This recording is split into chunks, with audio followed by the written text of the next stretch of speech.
Okay, because of a rare conflict, I'll be attending a different session today.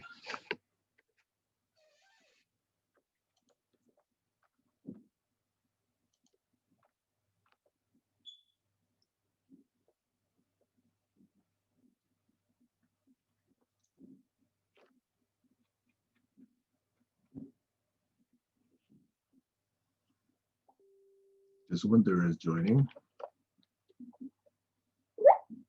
Jaswinder, are you there? I'm reminding you to call at 8.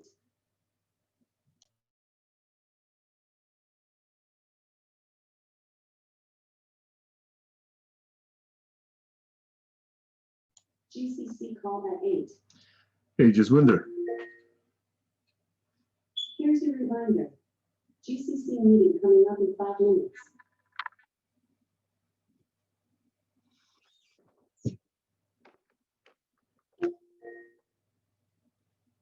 Here's your reminder. GCC meeting coming up in 5 minutes.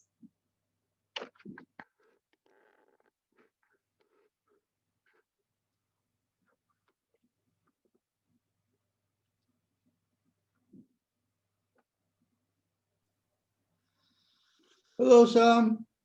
Jaswinder, took a while. Okay, would you like to be host? Seems so.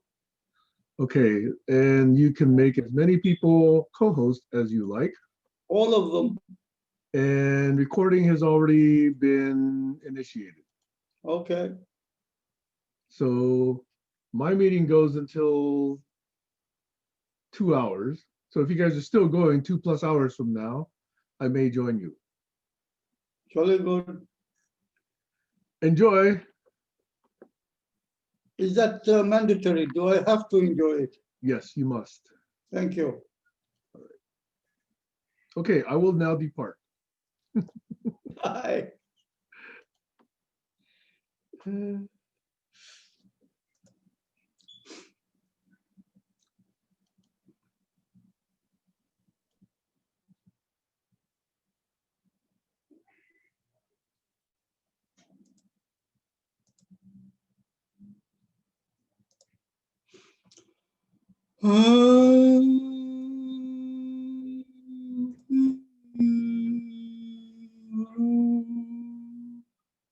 Barry.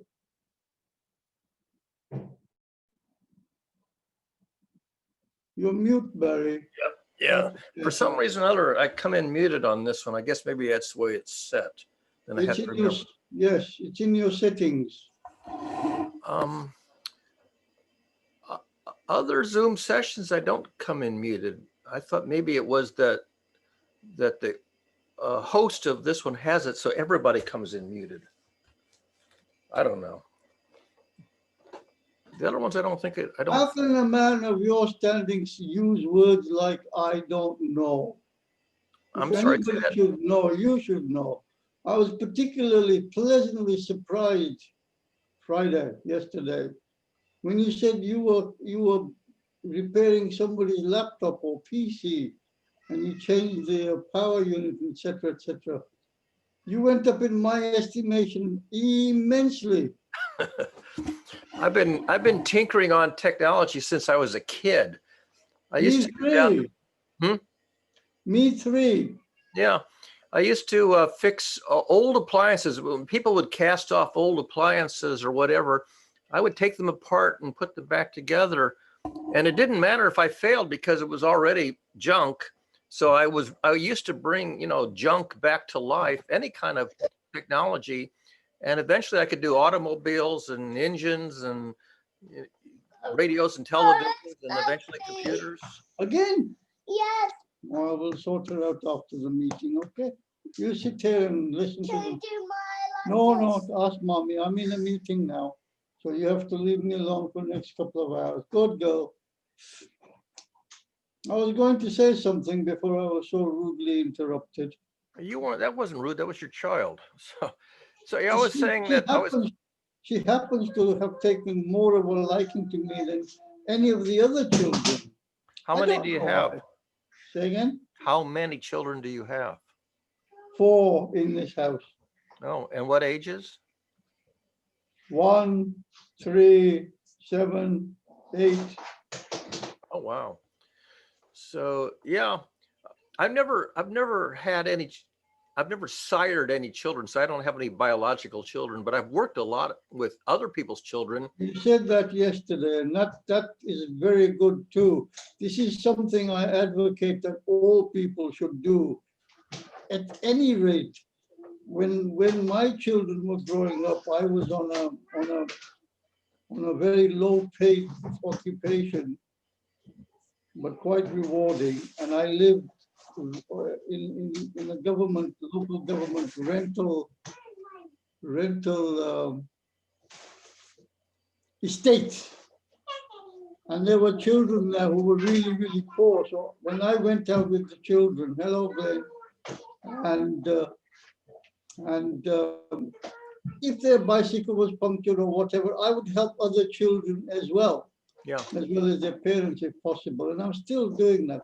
So I think it's a habit that we ought to encourage all over. And the best way of encouraging it is by doing it. So I'm really, really impressed. And by the way, how old are you now? 74? 75. 75. I do apologize. I will be 76 next January, so I'm getting closer to 76 already. You're Couple more months. 9 years older than me, and you're still very sprightly. I'm impressed, thoroughly impressed. I hope I can emulate you in many, many ways. Yeah. So you know the secret to longevity: clean Yes, mind, I do. clean mind, clean body. Take your pick. I know nearly all the secrets to longevity. The only thing I have in my defense is that they arrive to me late. Had I known those in my 20s, I would have suitably have ignored them as mumbo jumbo. Yeah. But in my late 30s, early 40s, this makes sense because experience told me those things make sense. And the best one is probably the hardest, but the most impact is eat less, sleep less, work, be more active. Yeah, well, Overeating and oversleeping are extremely detrimental. Not to mention alcohol. And you know, Western civilization and probably the Roman and Greek civilization, they're built on alcohol. You think sleep less? You say sleep less? How You have to less? speak up. I've got a 3-year-old playing in the corner. Yeah, I was wondering about sleeping less. That's better. I can't hear you at all now. I hear him fine. I Yeah. hear Glenn is coming through just fine for me. Perfect. Yeah, I was just wondering about this. It was me. Sorry, I muted myself. Yeah, I was wondering about this sleep less thing because when I sleep less, I tend to feel worse. I feel better after, You don't let's know say, the 7 or secret 8. of the sleep pattern. I You stopped have to hearing watch. Glenn. You have to watch children's sleep patterns. They sleep 4 hours. They wake up. They do their business. They have a nap, and then they go. And it's the same sleep patterns that higher mammals use, like elephants and things. We used to follow the same sleep pattern prior to the Industrial Revolution, and then we changed it. And now we don't know what the heck we're doing. And the demigod science, it doesn't know what we're doing either. But if we read the scriptures of old, they tell us what we ought to be doing, and then we laugh at them because they're scriptures of old. What do they know? I'll tell you a funny story about that because, you know, my education is in systems sciences, systems thinking, you know, and the associated engineering. And I always thought that systems thinking was very modern, very 20th century, like cybernetics and all that stuff. And then I realized You that. just lost 10 points there, Barry. Then I realized, hi, Kayla. So then I realized Oh. that the first systems thinkers were the founders of the world's great religions. They just didn't call themselves systems thinkers. It was a modern term, but Even the actual before that, method of reasoning was the same. Yeah. And then I began to look at the teachings of the founders of the great religions, and I go, oh, I get it. We just use completely different vocabulary, but they had the But this same is it. fundamentals. Yeah. You know, everything that our modern psychologists and psychiatrists talk about, the entities, the attributes that talk about are the same. Yeah. They've just plagiarized them completely. Well, we put math into it. The thing is that you have theology, but you don't have theomathy. What you have is the word of God, but not the math of God. And so a lot of the mathematics in system science is mathematics that The word of God cannot get to the population other than through a man of God or a woman of God. or And stories. what they did as best as they could was to give it to us as in a simple form as possible. Yeah, children's stories. They gave us stories because humans will devour stories, but they won't devour mathematics. So I didn't realize until quite late in life that the mathematics, if you take the mathematics and you find a way to turn it into a story, which is hard to do. Mathematics has nothing to do with philosophy. Mathematics is a completely different language. Mathematics is suited to things of physical phenomenon, as in physics, physiology, quite possibly to a certain extent, but it cannot describe the rate of heartbeat changing just because a pretty girl with bouncy breast walks past. Now that that has nothing to do with mathematics. Do you know the term? Do you know the term in computer science of a recursion formula? No. I've heard So that. recursion formula is where you have a, let's say you have a good old fashioned handheld calculator, and it's got functions on it. So you could put a number in, then push a button, it will compute the function for that input. Ah, yeah. Now suppose you take the output of the function, which has got to be a number because after all, that's all the calculators have, and you plug that back into the function again. And so you basically repeat the same function. So each time you compute the number, you take the function value of that forever. I sympathize with all mathematicians trying to explain this gobbledygook, but for even a simple thing like the pain threshold for a given phenomena is not computable. You can't have a logarithm because nearly all of us have different pain thresholds for the same input. My pain threshold is very, very high. And the higher up the spiritual level people go, the higher their pain threshold. And moreover, I am now at the level, hello, Joel, nice to see you. I like the orange shirt. You got somebody, a friend in prison or something? I'm going to give it's the kind link. of red. I'm going to give the I'm link going to Glenn. This thought, the higher up the spiritual level people go, the higher the pain threshold, and in converting this phenomena of pain into pleasure, because it's the one and the same feeling, except of the label given to it. If I give a label to a input as being pleasurable, it will be pleasurable. But if somebody said to me that's going to be painful, and I believe them, and it is painful, I'm teaching these children here on how to do things which could be taken as not tasty or whatever, in that they are tasty. They're not that painful. Yes, you can put a candle up using your finger and your thumb, and it's not that painful, and it can be overcome. And they're learning at an exponential rate.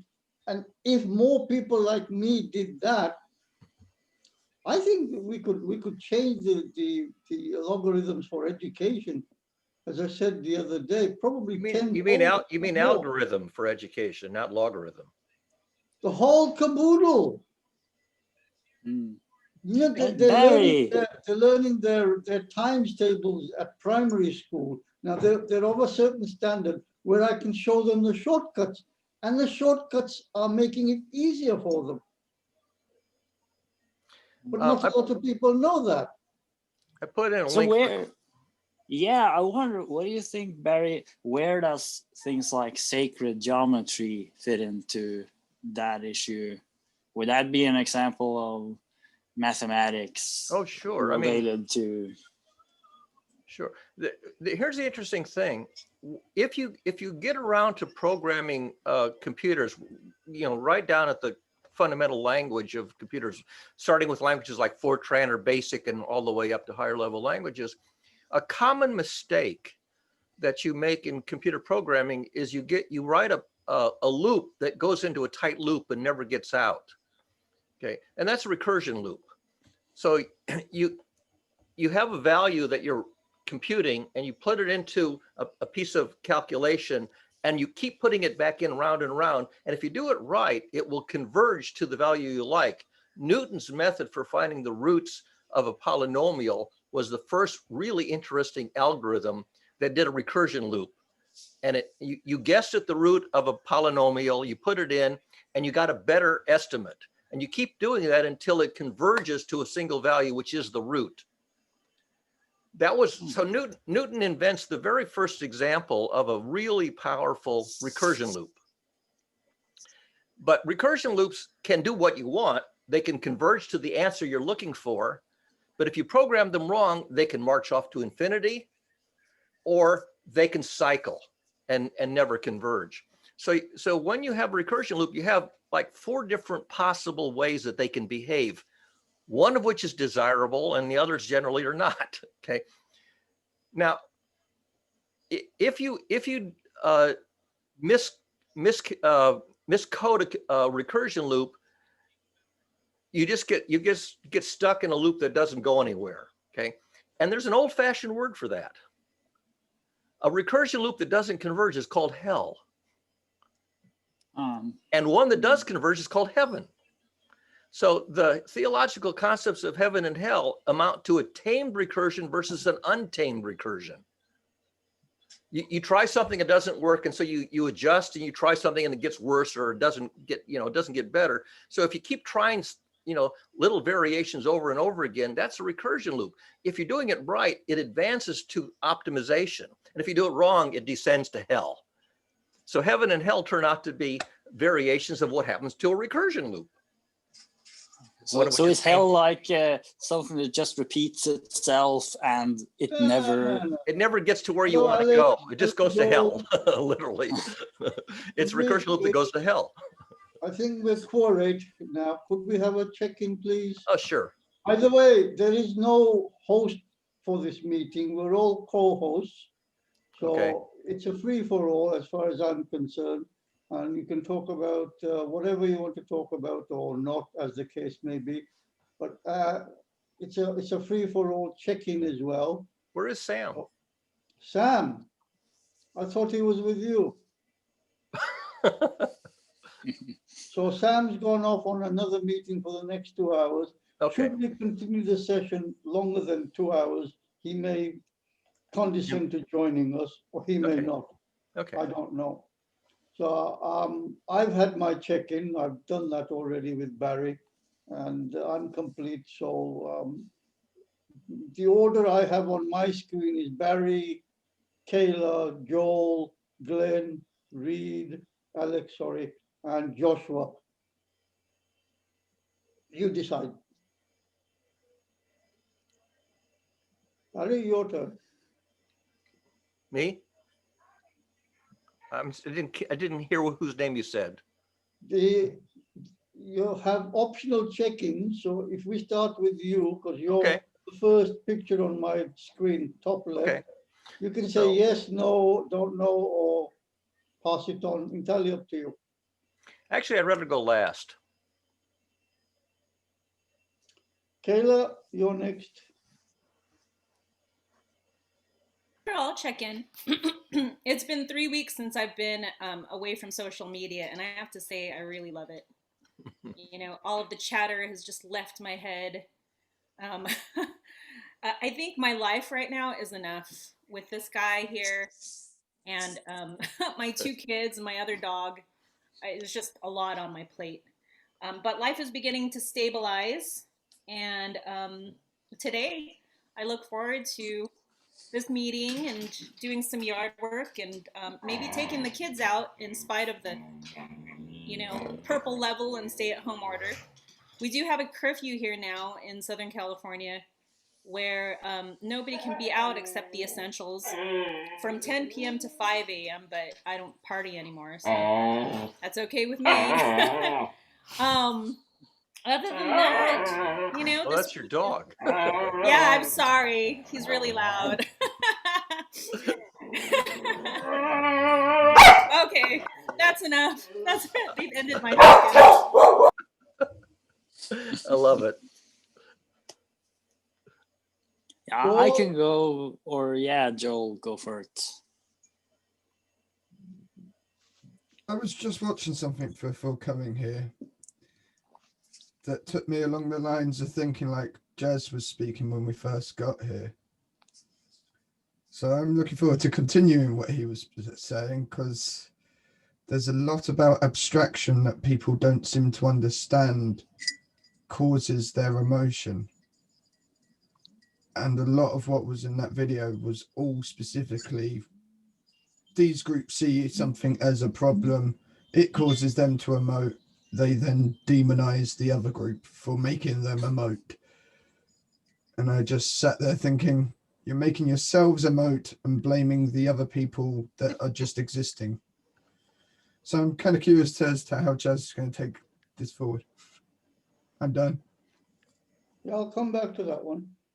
Blaine? Yeah, I like that.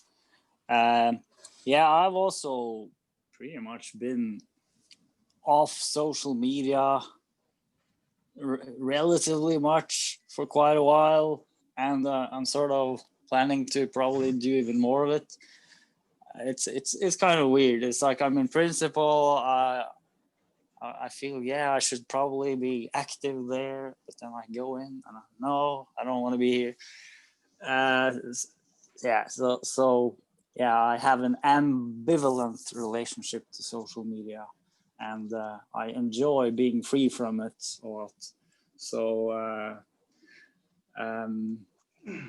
but interestingly enough, today I kind of got involved in this little discussion on Facebook concerning moderation, because a few of us are, moderators of this GCC group, but obviously we're kind of very passive moderators. I mean, it's not doing very much. And this whole discussion came up, and I just don't think there's any good solution to it. I don't know the answer.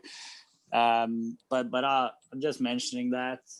But I'm a lot more interested in today what we kind of touched upon, like this whole issue of abstractions in general, of recursive loops, because there seems to be certain recursive loops in conversations as well, where there is this abstract image of some other person, and that is propagated through social media, because you see the name, you see the little picture, and somehow or other there seems to be certain recursive loops in conversations which do lead to a kind of, I don't know, demonization of others, or giving them certain very, very restricted roles, and you sort of interpret what they say through those filters, and it just becomes this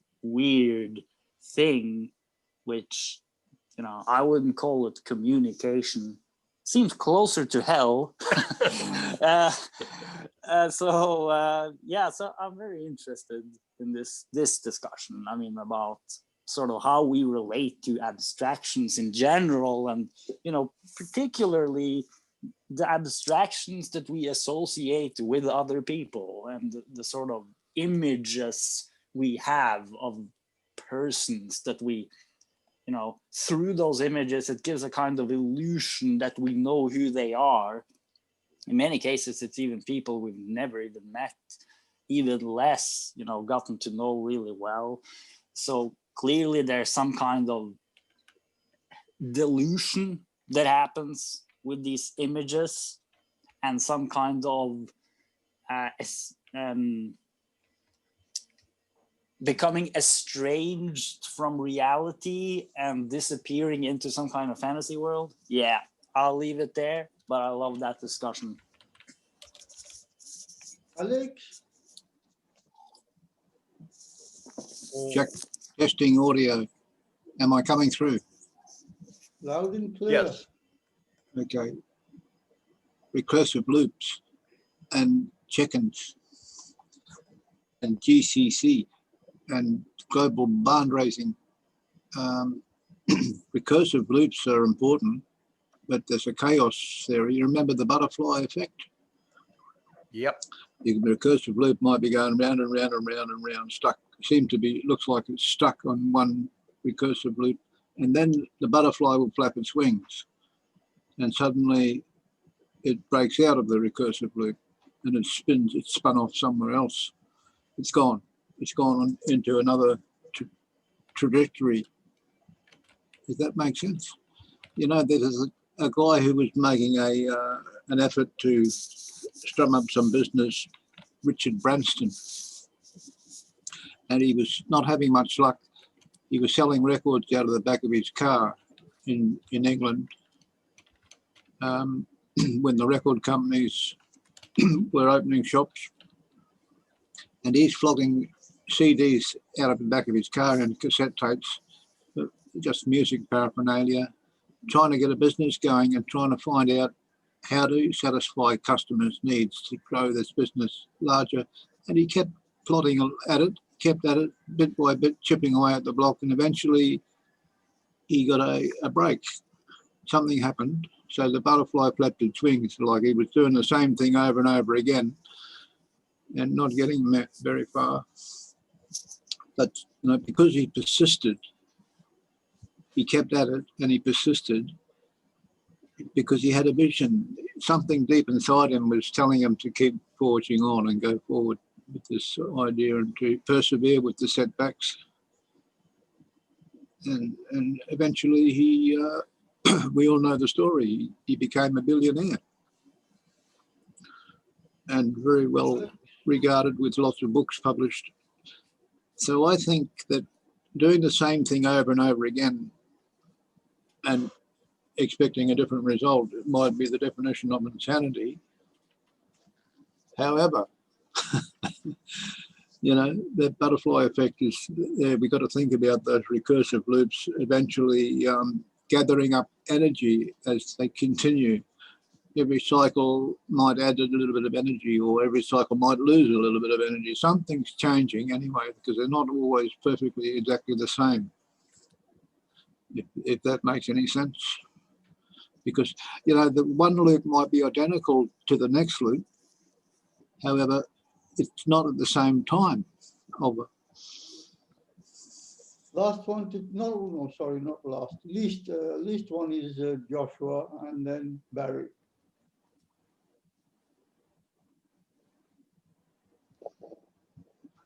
Go ahead, Barry. I got nothing, man. I got literally zero today. So go right ahead, Barry. You can. I have a All I mountain. can. Yeah.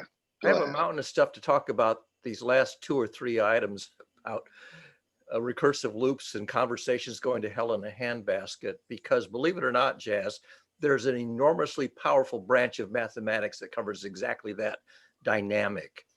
But I'll wait until everybody else is checked in. I think Joel hasn't checked in, have you? Just you, Barry, that's it. Did you? Okay. Did you want to say anything then, Joshua? Just that I woke up and I heard your voice talking about Fortran and recursive loops, and I got happy. And then I heard that Sam was gone. And I went, oh, okay, what's this? And now I'm excited to find out what's going to go on. So we get to choose. And I like that Josh Winder is leading us very diligently and carefully and specially. So let's keep it special.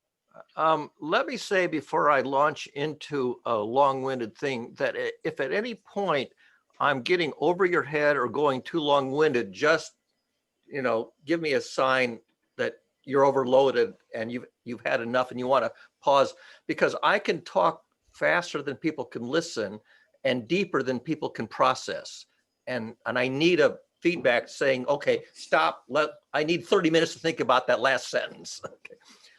One of my favorite American philosophers, logicians, and mathematicians, and I got to meet him before he died. His name was Raymond Smullyan, Smullyan.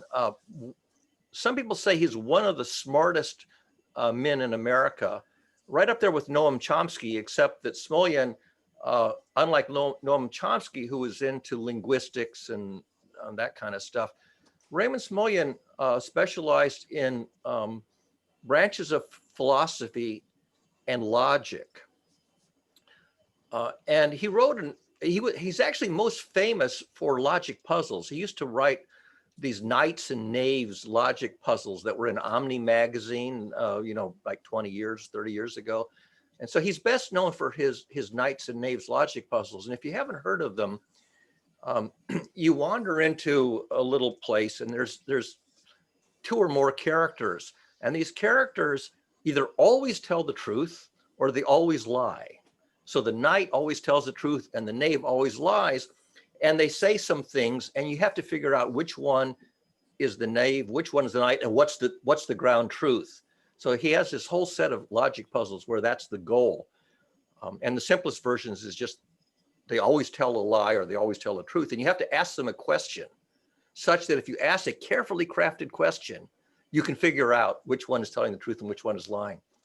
So one of the books that he wrote is very interesting because it's an allegory. He taught a branch of logic which was so obscure and so rare that I never heard of it, even though I studied a lot of logic and math in my formative years. I never heard of this branch of logic called combinatory logic. And I want to show you a book. I'm going to bring up a share screen here so you can see it. Oops. Yeah, can you see Tamaka Mockingbird? Are you seeing this? Yes. Okay. Yeah. So it turns out that combinatory logic is very powerful, but it's very obscure. So what Smullyan did is he translated it into a fabulous allegory. He says, imagine that you have a forest, and in this forest are many species of birds, and every bird has its own distinct call.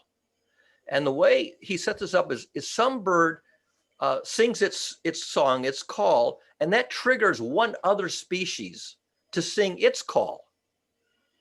And that triggers a different species to sing its call. And you have a species that sings every different possible call, and always one of them triggers the next one.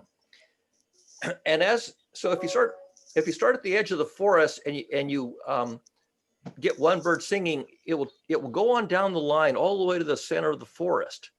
But how does it come back out again? And so he says, in the middle of the forest, there has to be a mockingbird. And a mockingbird echoes whatever it hears. And then when the mockingbird echoes one, then it comes back out again to the edge of the forest. So it goes in and comes back out by the sequence. And he creates this whole metaphor or analogy for combinatory logic because it's an analogy that works just like it. And if you think about writing a computer program, you have a main program which calls a function, subroutine, and the subroutine calls another subroutine. And you can call subroutines down as deep as you like, but then they got to all come back out again, back to the main program to get your answer. One of the things that can go wrong is suppose that you have a subroutine that calls itself. And this is like a mockingbird making a random call because it's repeating something it heard, and a different mockingbird answers it. And so you get 2 mockingbirds bouncing back and forth, and it can turn into garbage because they're only mocking each other. So this whole idea of this mockingbird forest and all these different birds, it's a very, very powerful, deep mathematical logic.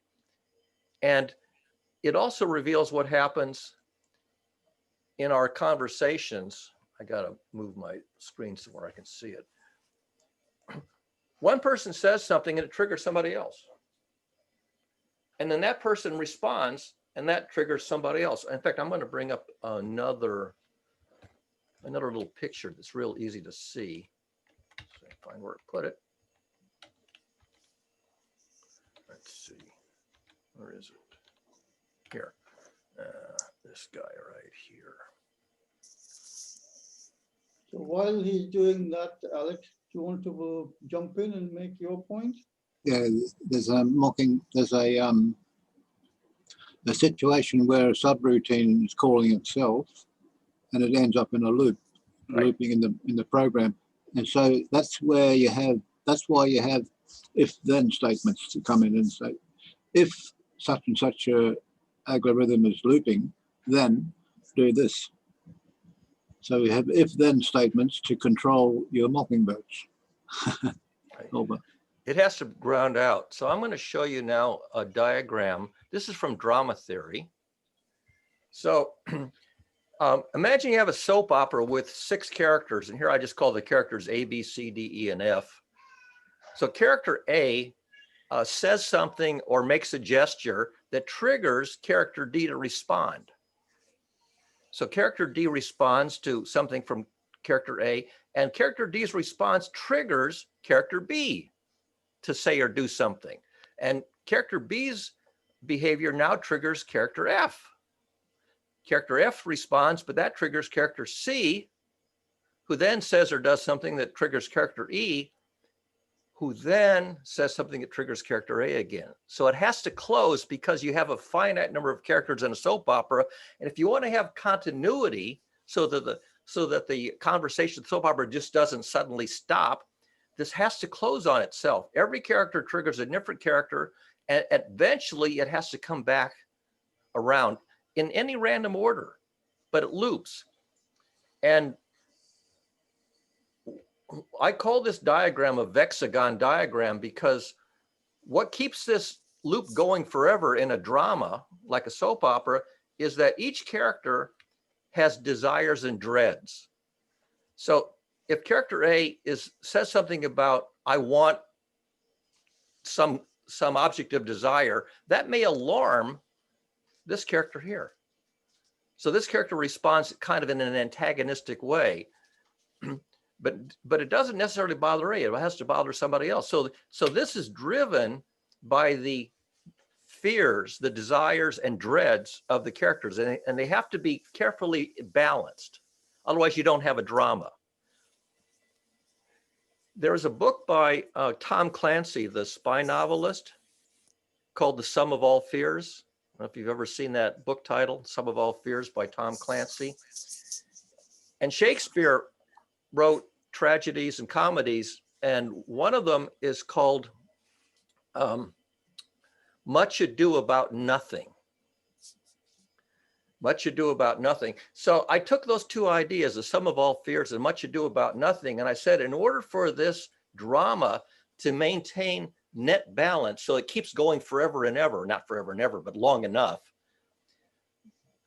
the Sum of All Fears has to balance out to 0.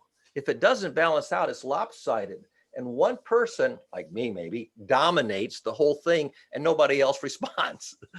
So if you want to have a continuity, you have to have this theorem, which I call Clancy's theorem. The vector sum of all fears has to balance out to 0, and then you get continuity of a drama.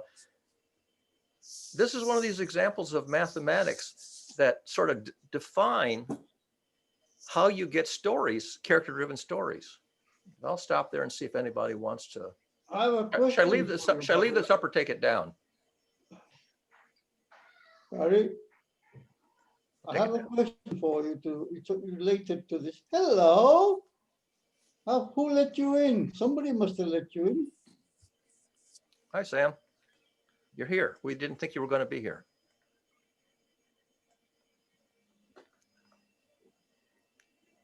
You want to You're check there in? you go. You want to When- check in, Sam? When we're all co-hosts, we can't raise our finger on the software, so we have to use the finger on the screen.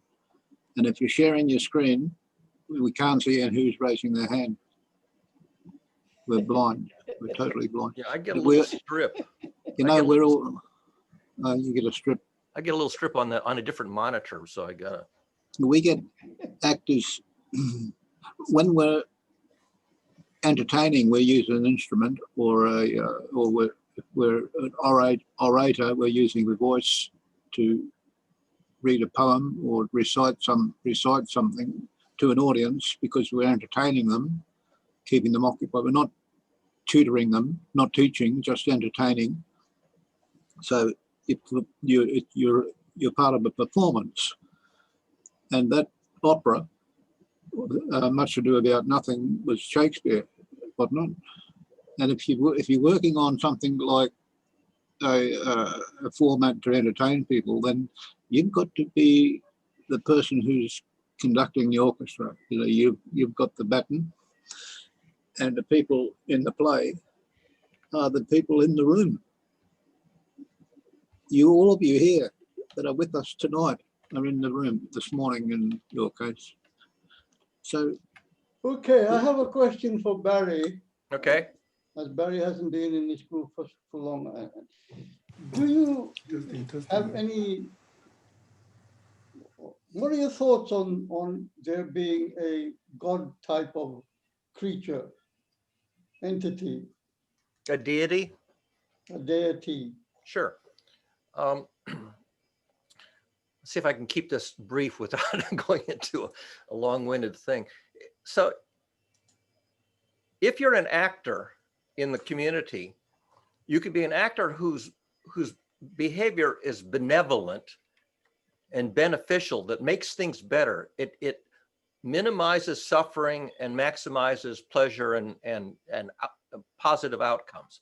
So your deity is a kind of a role model for the best performance, the best behavior you can to improve the well-being of the community. And the opposite of that would be somebody who's everything they do just makes things worse. So to cut it short, you do believe in there being some sort of a deity, regardless of what name that deity has.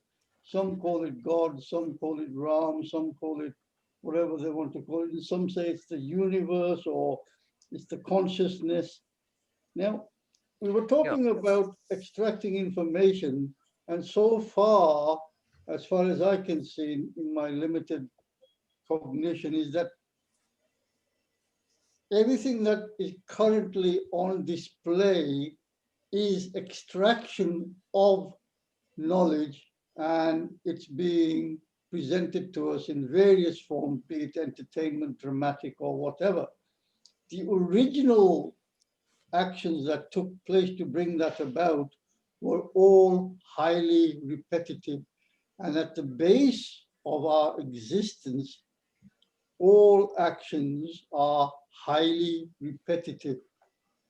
Competitive. Just to give you one small example, is that, Repetitive. say again? Repetitive. Yeah, I thought you said competitive, but Glenn says, no, you said repetitive. Repetitive, yes. Yeah, repetitive, okay. Repeat. Okay, yeah. A recent science paper I read, didn't read the actual paper, but I read, can't remember which magazine, which is online, can't remember. Anyway, one of the things that science has come to terms with in some sort of dating order, and how long the Stone Age lasted. And I have contentions about that, but the estimation is roughly about 3 million years before the Stone Age moved on to the next stage. And it's, every time I hear this sort of thing, I normally revert to the solution of the questions is, well, what was there before that? And did that continue alongside the new acquired skills? And are those skills still extant today?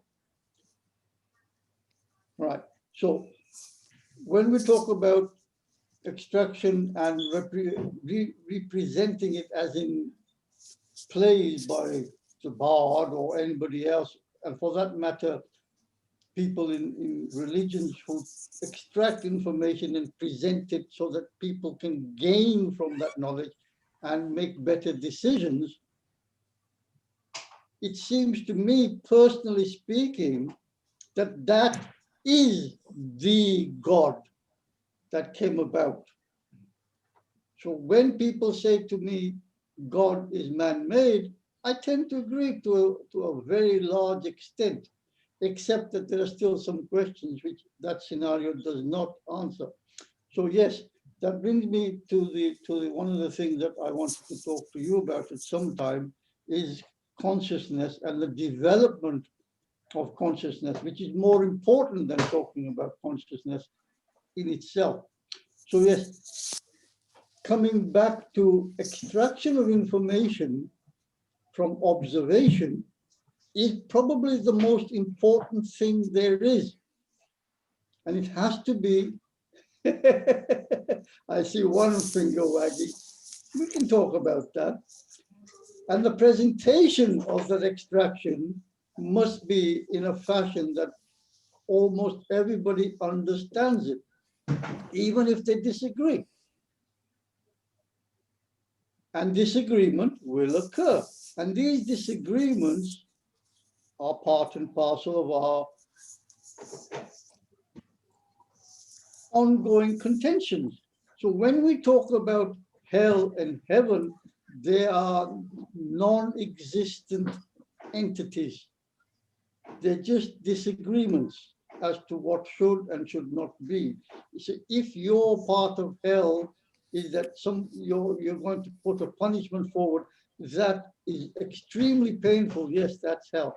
But if somebody says, no, the punishment we should put forward should take that person and alter that person's behavior so that it blends in with other people's behavior at whatever level is suitable.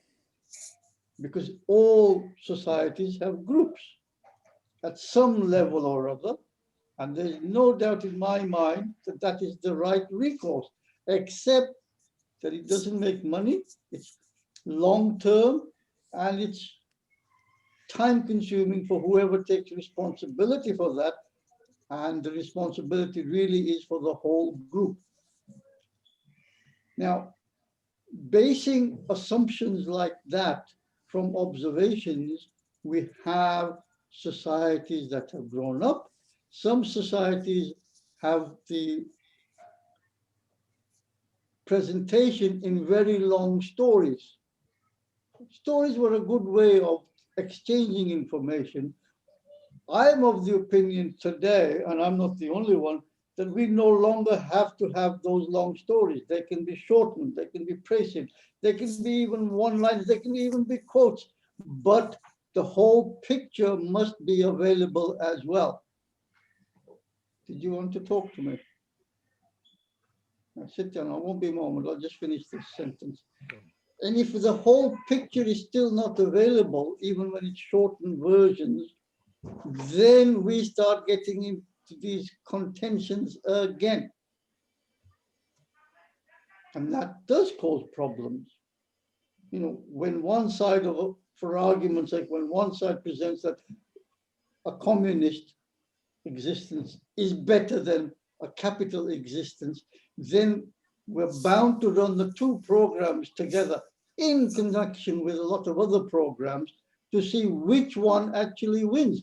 It may not be the most conducive one that wins, because somebody might say, and they do, well, we can force through all of that. We can have the best military ever, and we'll just run roughshod of everything, except that sometimes, somewhere along the line, that is bound to fail as well. And the only one that's really going to win the day and keep going is an amalgamation where you have a balance of these programs, and then they can continue. Oh, thank you, Glenn. You're the first one who's ever done that for me. Most people say to me, there's the door, please shut it from the other side. Balance. I'm complete. Can I follow up on that and give you a little bit more of the model? Because what Jazz said is there's a lot of information that's buried in these soap operas. And the question is, what's buried in the soap operas? Because you've got, in that case, A, B, C, D, E, F, you had, what was that? 6 characters, right? and every character is different. So what does a character look like? Here's my model, and I actually stole this model. It's not totally mine. For a storybook character, if you remember the movie Shrek with the donkey, and Shrek meets the donkey, and the donkey asks Shrek something, you know, what do you like? And what, you know, what are ogres like? And Shrek says, we have layers like an onion. And he presents this concept that a person's character has layers like an onion. And there's a funny little bit about, you know, layers like in a sherbet, no, like an onion. From the inside out here, oh, I should say that when I once asked a person who knew some drama theory, I says, is there anything to that Shrek thing about the layers? And he said, oh yeah, there's a very simple model of a character called the BDM model: beliefs, desires, and what was the M stand for? BDI, beliefs, desires, and intentions. The minimum model for a storybook character is they have to have some beliefs, they have to have some desires, and they have to have some intentions to pursue it. I thought, that's only 3 layers, that's not enough. So I went back and I have beliefs, and I have desires, and I have intentions, but I put in a bunch of other layers that I thought needed to be there. So if you start from the inside and you go all the way inside the brain, there's a little almond-shaped lobe called the amygdala. And it's called the amygdala because that's the Greek word for almond, because that's its shape, but it's basically the fear processor. So deepest in the brain are your fears, your dreads. And then the next layer up is all the other emotions that can manifest beyond just simple fear. Characters in stories often have a pretty complicated and interesting backstory that's not revealed, but maybe can be revealed later in the story or figured out from them. But usually this is what really defines a character, is their backstory. Out of their backstory, they have unresolved issues, unresolved burning issues that keep coming up, mainly because they emerge from fears, emotions in the backstory. Then you have the sort of the first thing that you can really grab a hold of, because they'll tell you their sacred beliefs. Whatever your beliefs are, that suggests a certain derivative practices that would be consistent. If you believe this, then you would do that. So the beliefs follow, the practices follow from the beliefs. Now we have the desires, which are kind of the inverse of the fears. You have dreads and desires, and these are roughly inverses. So you can talk about your values or your disvalues. And then we get to come to the intentions, which the intentions is how the drama begins, because some character announces an intention. They're going to go after some holy grail, and that launches a drama. And now what happens is that you have to have at least 2 characters have a story. And what makes a two person story work is that the dreads of one have to equal the desires of the other and vice versa. They have to be reciprocal. If you have a more complicated story like a soap opera, they're not exactly reciprocal. They're like that vexagon diagram, that the desires and dreads are a mix that kind of forms this pattern, this vexagon pattern. And so that generates the drama. And you can watch the drama, you can see the actions and reactions of this Shreklish drama, but can you from that intuit the hidden part? For each character, can you intuit their fears, their emotions, their backstories, and their issues? And if you can do that, you've now laid out a technical model of each storybook character, and now you understand why the drama writes itself. Playwrights who write character-driven dramas usually start with models like this for each of their characters, and then the story writes itself, because each character has to act in character. And so if you take a good playwright like Laurie Susan Parks, who was interviewed, I I can't remember the name of the show, but she explained this whole thing. And she says, yeah, she says, once I have my characters, then the story writes itself. So, and this is, by the way, mathematical, because there's an algebra here. Can you solve for the unknown? Can you solve for the backstory? If you can watch your arm and say, oh, I get this. I recognize this character. I've seen this model before. I've seen this pattern before, and I know exactly where this character is coming from.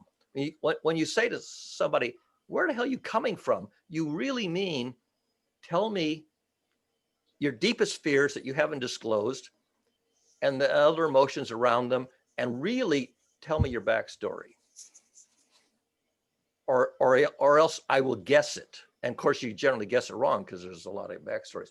So this kind of gives you a little bit of the notion. I lost my picture. There it is.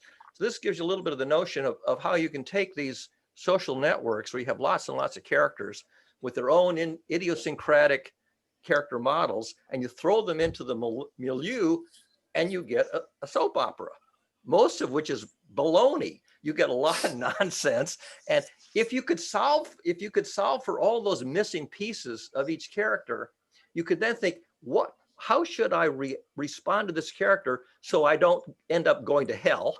That we somehow resolve all this stuff and get together and, have a happy ending. I'll stop there. Hello, Tyra. Welcome. Would you like to check in, and then we'll bring you up to speed? Hi, I'm checked in, just woke up. How are Sorry, you? late. I'm great, thank you. Good morning. Good morning. Boker Tov. Good morning. Good morning. Okay. Just to bring you up to speed, this is more or less a free-for-all discussion on, at the moment, it's to do with systems thinking, and Barry seems to be excelling at that. Other than that, anybody can jump in with whatever's Glenn has his finger up. 2 fingers up, 3 fingers up. And I Alex don't know has. who's first between the two of you. So I'll let you two decide who's going first and carry on. I don't know. Alex can go first. Well, I was thinking about the creator starting a life, the cells that divide and evolve, and then sitting back and watching what happens. And, the brain becomes more complex and more complex over time. And this creature develops emotions and characters and fears and anxieties and wisdom and literature and great works of art, because they've evolved to a pinnacle. They've reached a state of then what's coming next is in the future. So when God's made the master plan and then set it in motion, what we've got here going on in the universe is the result of that initial state when it all began, right at the beginning. And that was the nothing, the vacuum with nothing in it. Or the bubble universe, the multiverse. But they're questions that I think are beyond the scope of our discussion. So I'll bring it back to none of the questions that have been presented, nor the scenarios so far, none of it is beyond the scope of any conversation. Just because you may think so, it does not apply. Moreover, if we don't have these discussions, then you will keep thinking that same response. No, every scenario, everything is open, and we can discuss it. I don't know how far we can take it, but we can certainly move it from where it is. That I'm sure of. Glenn? Yeah, I think I'm gonna build on that point concerning this issue of the cosmic drama, because the way it seems to me is that the very fundamental thing is movement, that the thing that can be known with absolute certainty is the action itself, that something is happening, that there's movement. So there's something happening inside the body, there's something happening outside, something in between. There's the quantum field energy, the quarks, the atoms, the cells, tissue, organs, organisms, people, animals, plants, cities, lands, countries, wind and water, the ecosystem, the planet, the sun, the solar system, the galaxy, the superclusters, universe, and then even the multiverse that Alex mentioned, maybe all the way to infinity. And then there's the interactions between the units, between the different systems. There's the patterns of movement of specific events. There's, behavior of people, of myself as a body in space. So, then you come into the issue of choices, life choices, decisions, actions. What do we do? How do we live our lives, and how do we practically organize it? And then, of course, we have the issue of sense impressions that are received, and then the subjective interpretations of the sense impressions, and then the various biases that I have. So that makes it even more complicated, because if I have biases, I don't really necessarily know what the biases are.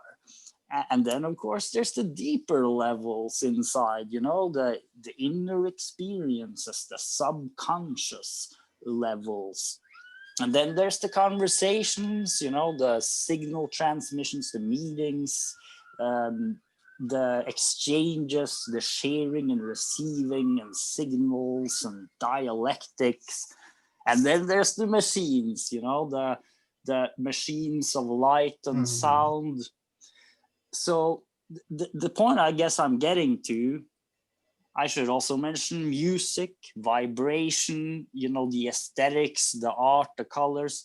But the point I'm really getting to is that it seems that we're always dealing with a total interaction of all of this together as one scenario, that there's always this cosmic drama where there's this totality of an enormous number of events and things and people, etc. So yeah, that's what I'm getting to. Everything is happening at once, together as one drama. I only have one point to make about all of that, is that, and I'll clarify that later, but just to put it out there, is the construction of the language we use. Regardless of which language it is, it's the construction. What are we constructing with the words we use? And I think Joel's been waiting a while, so I'll give way. Joel? Glenn's right. It is all just dimensionality, but it's a matter of understanding the progressional, functional realities of how those geometries interact with each other's and what levels they're on. So I've said this before, when we're talking, we're creating a dimensional image in our mind from what we want to say, then we're creating the verbal abstractions to then be passed on to the vocal cords, which then oscillate the air. And in this circumstance is oscillating the air to hit a microphone, which is then being transmitted into electrical signals, which for me has been transmitted into a fiber optic signals, then from fiber optic signals back the reverse direction to your ears, then to your minds, then to your abstractions and your emotions. But in that process, your minds, your emotions, your knowledge, your understanding is changing what I am saying from the image I have conceptualized into the one that you can conceptualize based upon your knowledge and understanding and emotional. As Joel is quite spiritually high up, I'm gonna have to stop him on the odd occasion and ask him to clarify things. There's an awful lot of information in a very short phrase there. And the thing that comes across to me is that he's talking about just like me, but at a higher level of repeating actions, repeating systems that underlie everything is happening. That's no different to what is happening in here, nor is it any different to what's happening in the cosmos, nor is it any different to all the repeated actions that have brought us to a civilized society or collection of societies. I think There are several some questions.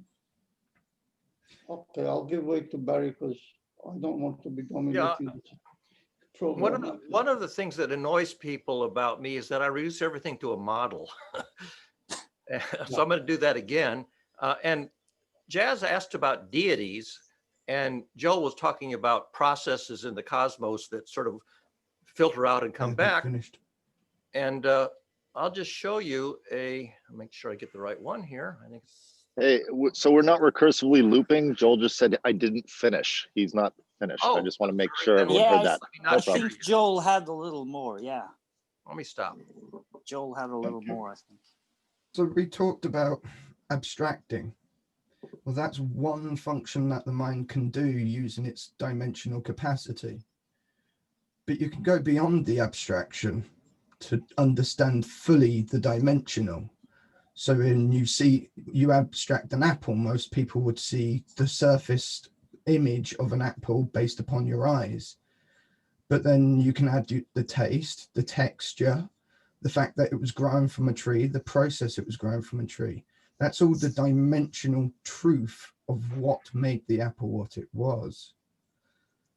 Some people would see just the abstract, that small separated pictures, but someone that has the capacity to see the apple for every dimensional level at the same time is no longer abstracting. They're dimensionalizing the reality of that object. They don't need the human word anymore because the reality of the object is dimensionally in their head. They can see it for the atoms. They can see it for its time history. They can see it for the reflective nature of the light happening, any sounds that have been related to it. Even the creak of the tree would have vibrated into the apple, changing how its geometry would have formed.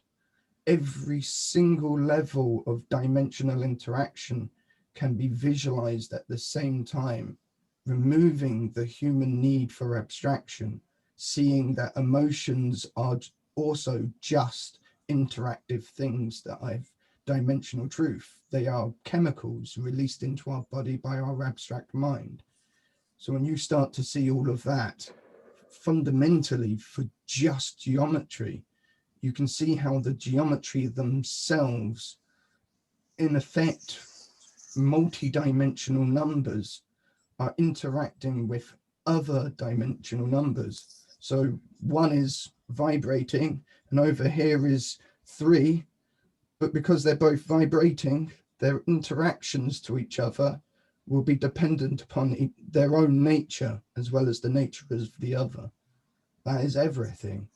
It is just a fluctuation of like a wave and a negative wave constantly interacting on so many dimensional levels that it becomes this complex, Where does the beautiful storage thing of we abstract. information come in on that model, Joel?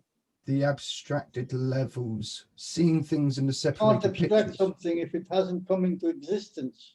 Information has to come into existence, whatever information it is, before it can be extracted. The fabric of reality has its own interactive nature to itself. There's no real abstract word you can apply to it. It is just a fabric that can be more or less dense. And because of that more or less density, it interacts with other parts that are more or less dense through motion. So if you think about a ball being on a wave, the wave is a wave of density. The ball goes up on the wave and then goes down when the wave I of was densities come thinking more in past. terms of that these high and low density interactions are forming little balls, and these little balls then expand to form more little balls and more little balls, and eventually the whole universe in a non-existent shell is full of balls of various sizes, and they're all still, even today, right now, doing the same process of just expanding and splitting up. You need to see the But fractal dimension. At some time or other, they then start gathering and forming, for argument's sake, a little ball that collapses in on itself, or collapses outwards. That would be the external expansion. And they are gathering information about what is about them. And these forces then multiply themselves with even greater and lesser potential and use it kinetically to form other bits and pieces which can use the same information. And that eventually will lead to this. But that, from that particular start point to here, is probably the most fascinating story that's never been told by everybody, including Einstein. It's a fractal pattern going up and down from within outward. That's driving constantly back and forth. And then on every dimensional level, each entity then sends out its own frequency wave, which then interacts with the other entities on that dimension, which then send fractal reactions back through all the paths. All right. So I have to raise a specific question, and this will be the last one for me because I'm dominating the conversation. At what point do we get the formation of, for argument's sake, say an electron or a proton or a neutron? Because those are then solid bits of information that remain constant for a long time. So the perception is, but the reality is all of those particles are endlessly changing the energy that's forming them. Yep. And because of that process of endlessly changing the energy that's forming them, the interactions of the moment of which they took energy in changes the nature of that energy, and then the knock-on effect. It's geometry. In linear dimensions, when you've got waves of force going out, the waves of force will want to make things organize in the most efficient way. And then that is merely another sort of force interaction of the forces and the geometry. So there's forces going out and in, and there's a reverberation of pattern in a way. Which changes all the pattern constantly, which then changes the nature of the next interaction. But the time scales vary enormously. That has to be borne in mind. Tyra, you had your hand up. Yeah, Tyra has her hand up. Has anyone ever seen this? Like, Because I feel like he's seeing that right now. I feel like I see that when I meditate. And I've been curious about it, but I usually have to meditate for up to 45 minutes to an hour. But I'll see this. I think I asked you about this before, Joel, if you saw grids. Like for me, it's like I see, it's almost like looking into a beehive with the hexagons. And it's very tightly compact, like a grid in a fabric in front of me. Has other people experienced that? Do the sounds in the environment change the patterns? The what? Sounds in the environment. Your ears, everyone thinks that you just hear the abstract sound, but it's not true. Your mind is actually sensing the electrical functions. And so your hearing actually has, Glenn, your mic's on. And so you're hearing, if you can see into the dimensional part of your mind and listen to the sounds, there's two cone-shaped perceptions you'll see inside your mind's eye. And if you notice and listen to the sounds around you, those cone shapes will change color and geometry slightly. And it's basically each one of the different hexagons is the representation of one of the hairs moving. And so what you'll see is this beautiful color geometries that will just start coming out and interacting in the center between those two cones. But you have that for your eyes, the senses on your skin. They all have this dimensional image you can see that isn't as abstracted as the voice. So you can see the voice as pattern and geometry as well. I see. So why is it do you reckon I only see that when I am in a really, after being in a deep open eye meditation? Like I don't, it doesn't just, it just my mind is not in that descriptive mode. Is that what it is? Because it's just practice, learning to pay attention to those senses more. Yeah. The other thing that I see in those deep meditations is, for example, when my dog would be outside while I'd be doing open eye, I could trace my dog's footsteps. Even though my dog's feet weren't wet, they'd leave behind white, kind of glowing, like I could see it with, and then it just fades. Do you mind seeing the patterns in the grass your dog's leaving behind, and then leaving the abstract image in your mind? And then it's fading as your mind's letting the image go. Yeah, interesting. Thank you. So my take from that, for what it's worth, is that everything is binary and it's constantly changing, although it appears to be a steady shape for some period of time, which may last from a split second, a nanosecond, to 70, 80 years or so, to billions of years. And it's still all a perception, just bits of information flying around. I'm complete. Whoever's next. I was going to show a model that, actually two models now, one for Jazz and one for Joel, that make it a little bit more concrete, because the thing about abstractions is you have to represent abstractions in some kind of a concrete representation so that you can get that version of it. So about 20 minutes ago, Jazz asked me about deities, and let me just show you something here. The deity that I learned about growing up was the deity of the Old Testament. And right here in these 4 Hebrew letters, Yod, Hey, Vav, Hey, that's the proper name of the deity of Moses. And this 4 letters in Hebrew is actually the verb to be, telescoped in the past tense, the present tense, and the future tense. So if you try to elaborate it, you'd say, I was, I am, I will be, which in English, I think it's just the easiest way to render this name of the deity of Moses is just the abstraction of becoming. And so the deity of Moses is an abstraction that would simply be the process of becoming, or just becoming for short. And to the ancient Hebrews, that was divine. The process of becoming was sublime and becoming.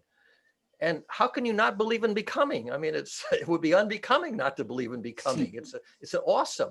So what do we mean by examples of becoming? Well, there's the process of creation in the cosmos itself, going all the way back to the Big Bang up to modern times.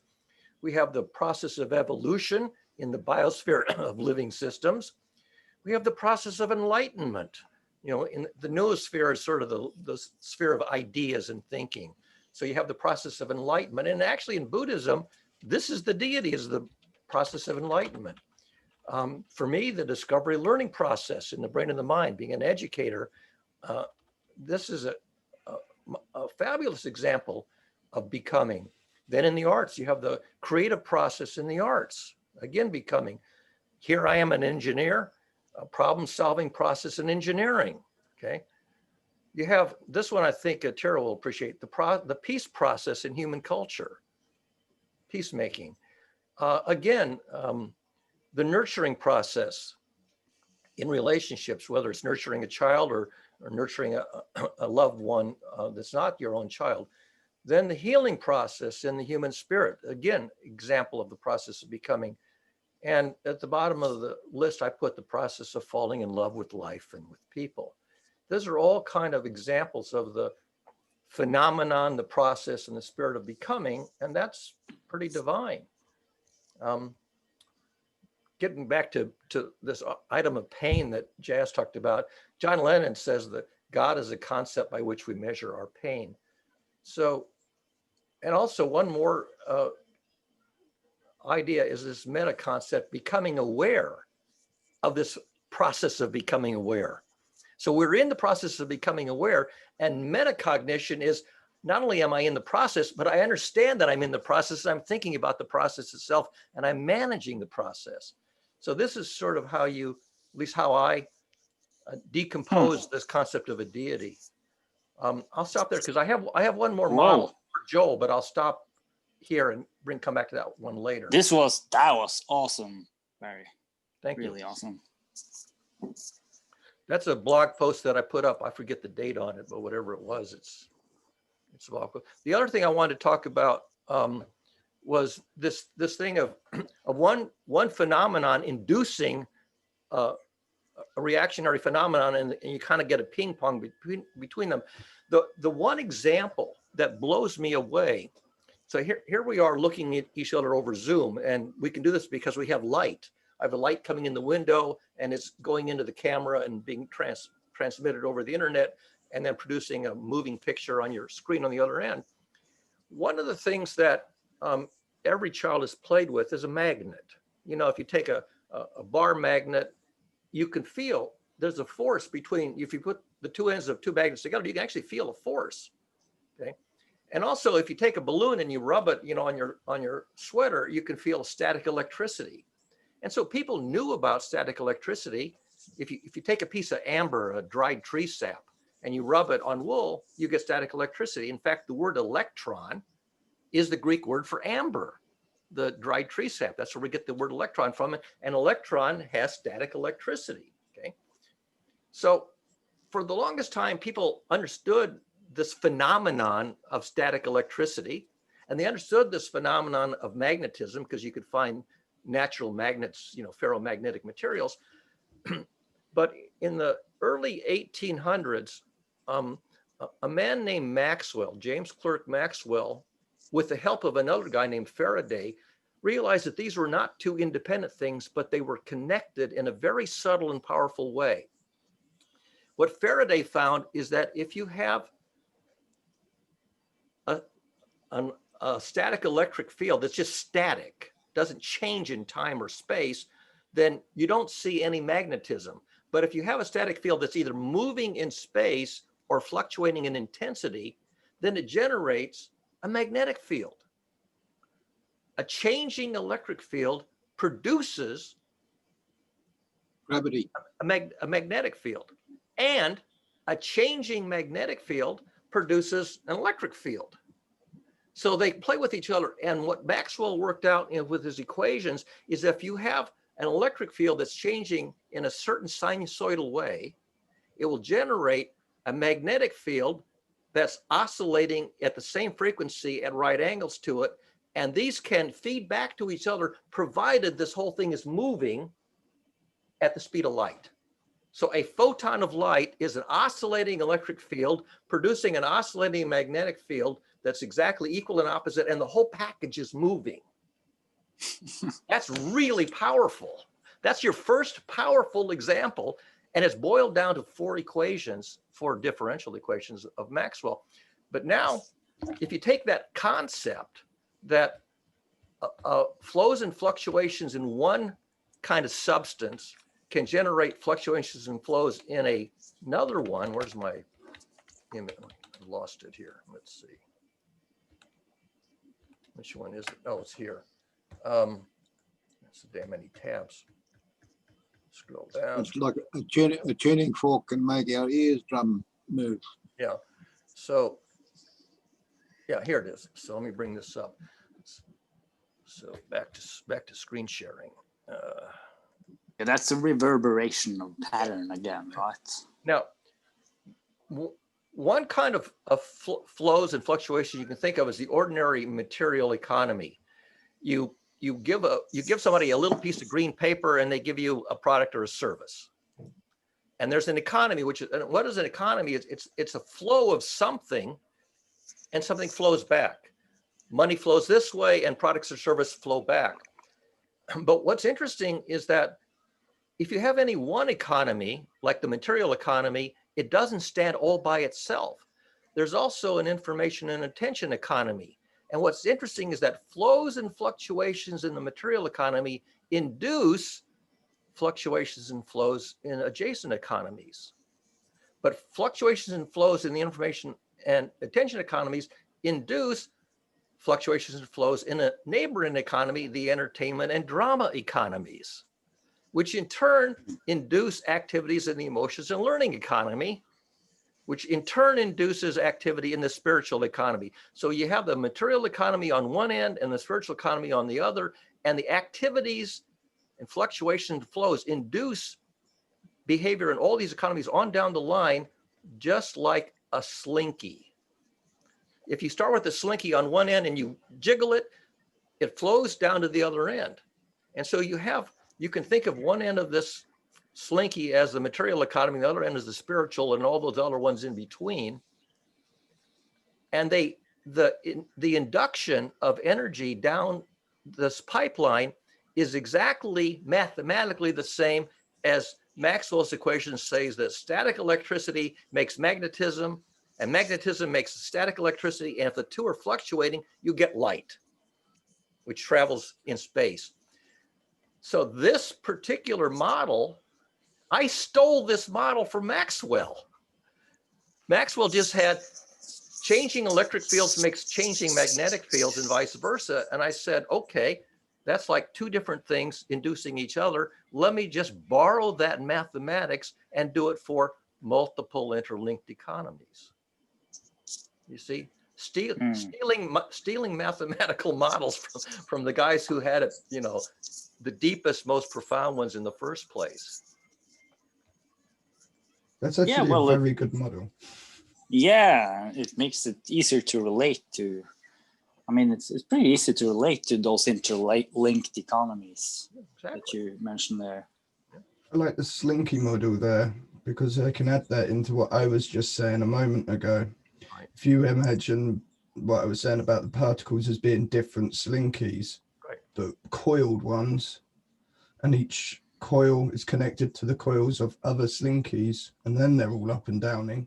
All the different waves would go between all the different levels of the slinkies. But it's easy to see. But it's more than just a visual metaphor. There's actually deep and profound mathematics, all the way back to Maxwell's equations for the photon of light and radio waves. It's just an astonishing reuse of the fundamental underlying mathematics. Alex, you look like you're about to say something. You're scratching. Yeah, the energy that comes from electrons, the fact that we have gravity explained because of that motion, electrons collecting energy from each other and lining up in a magnet to create a force. The same thing happens with gravity, I believe, but it's with gravity you've got a circular motion in the earth, in the core of the earth you've got iron, molten iron moving. But there's also emotions that affect energy, electrons. Emotions affect electrons because we've got biological life in the universe. I mean, you could have a cold machine calculating, a computerized calculator that's sophisticated in calculating, but no emotion. It's just a machine. No emotion at all, working to keep the universe flowing smoothly. So then you're bringing along biological life. What have we got now with biological life? Something changed, and we've got emotion involved, human emotions to cope with and deal with. And they're the things that can interrupt their conversations because of politics. And there comes the greed greed of industrialists. If I'd like to interrupt that. That if you're going to go from emotions to politics, then really, Exactly. Before you take that huge step, then you would have to define what emotions are. It seems Biological. to be, it's something, to me, to my way of thinking, it's Electrons. something very simple, and that we slice it up in so many different finite slices and give it different names, and yet it's part and parcel of the one and the same phenomenon, entity, attribute.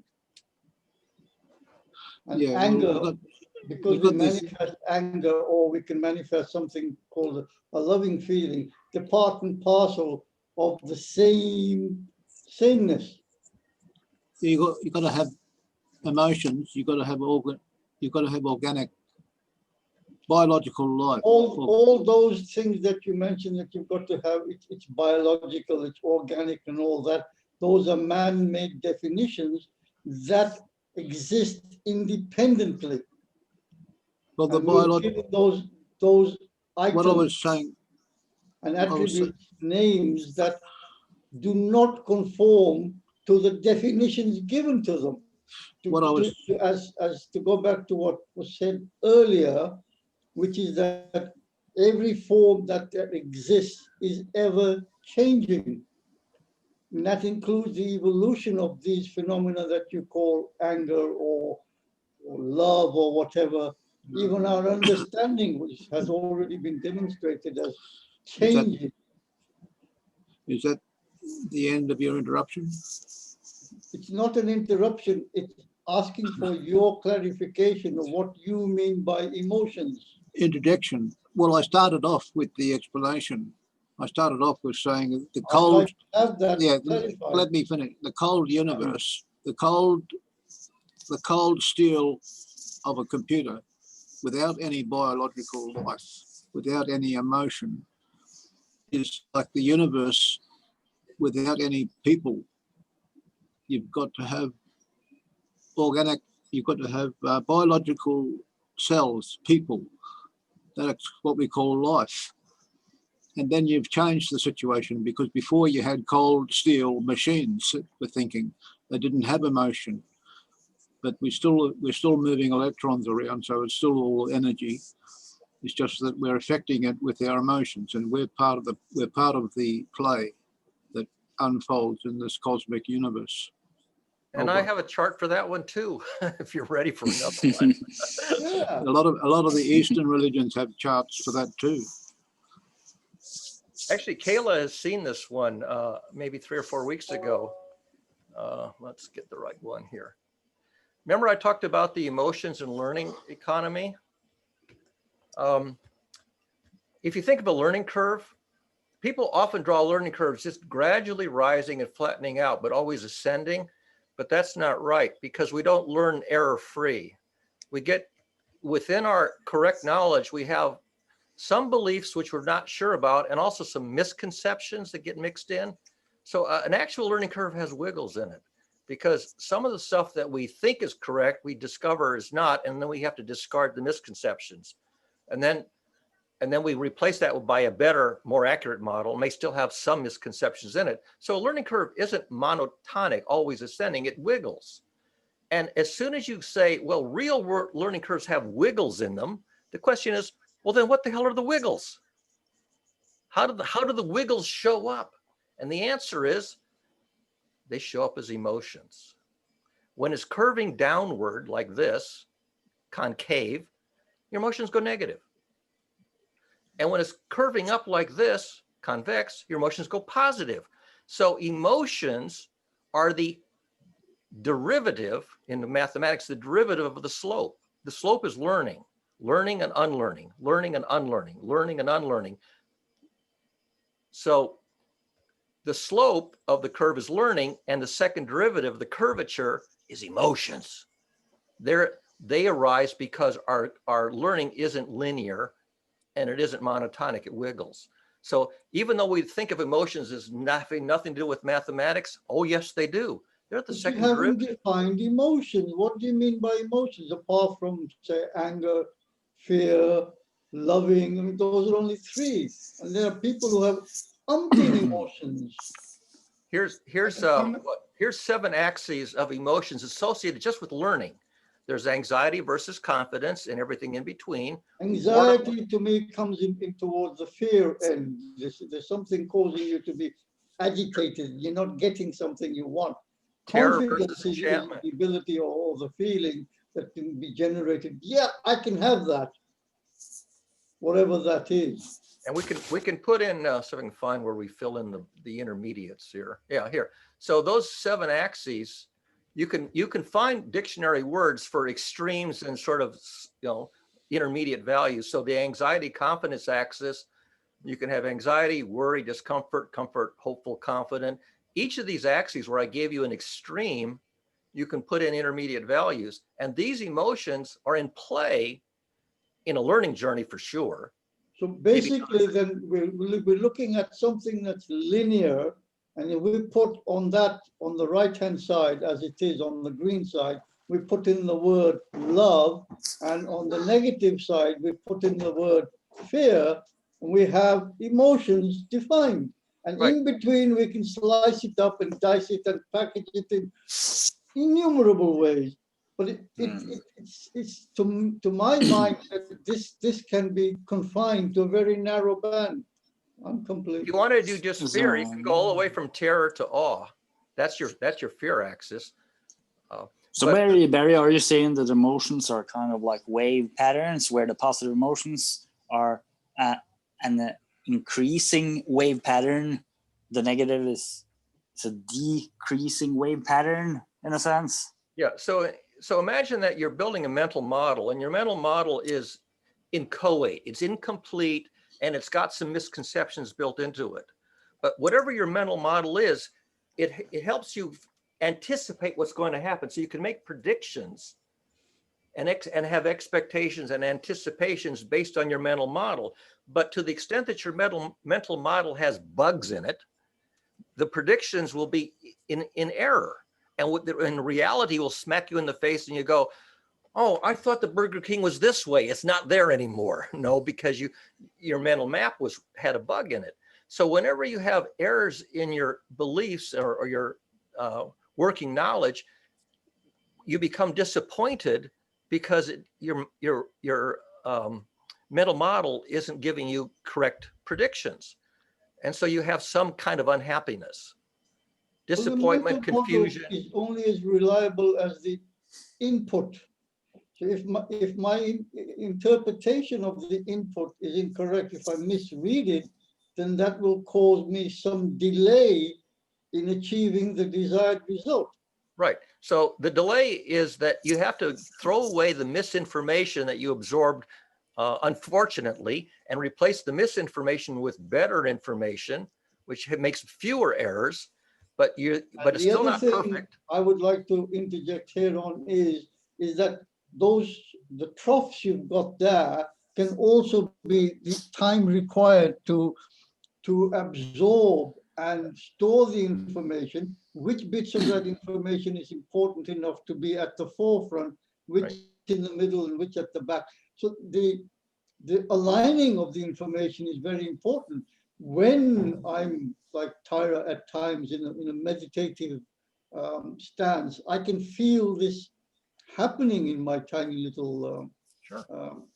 Over a brief time, you have fleeting emotions, but they make a pattern, and the main wave pattern is unavoidable because if I plot, see, this is time versus knowledge, but if I plot the slope. Can I ask a question? Sure.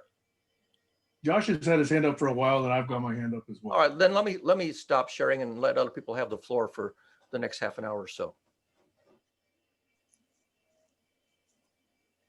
Thank you, Sam. And thank you, Barry, for prefacing in the beginning that if anything gets there, I wasn't stopping because of that reason, but I just wanted to interject because I keep hearing the word information, but I haven't heard any interjection of the information of the chemicals of food that we process that changes our thinking. I did hear a mention of Burger King in an analogy that you said, Barry, but I was concerned. I hope you're not actually eating at Burger King, but that's just my own concern. If it works for you, by all means. But I wanted to bring up the information inside of the body. And one part of this that I haven't heard mentioned is the information of all the cells has been mentioned, but not the information between the cells, which is the thousands and trillions of microbiota, which are living organisms living inside of our body, and they have their own world going on, and no one's talking about them as if they don't exist. So I just wanted to interject that into the conversation, that there's also living entities inside of us that are grasping for information, which can look like food bits and particles. It can look like chemicals, hormones, etc. And I just wanted to make sure that that gets its fair due, as much as the vibration of the brain waves, which are just electrical signals. But what about how that affects the living organisms inside of our bodies as we're trying to comprehend reality? I just wanted to bring that into the You conversation. need Thank you, fuel Sam. to run the brain and the body. Correct. Sugars. And Yeah. yoga. Yoga is important. Well, not necessarily yoga, but some form of meditation or personal discipline May I exercise. mention that You my said hand- yoga, Yeah. not I yogurt. think Sam has something now. He's been listening for a long time, so yeah.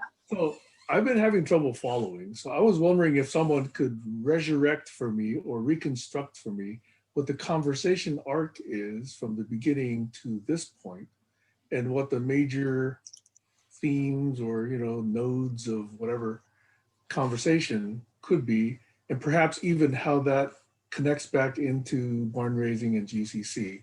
I was curious if there was such a connection. If not, I stand down. I was just curious to see if there was one.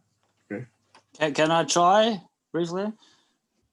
Well, I would describe it as we've been talking about systems and many systems interacting on many different layers, and patterns, reverberations of patterns across different geometric scales. So, on the smaller scale towards the larger, from the larger towards the smaller, the interactivity of enormous amounts of systems.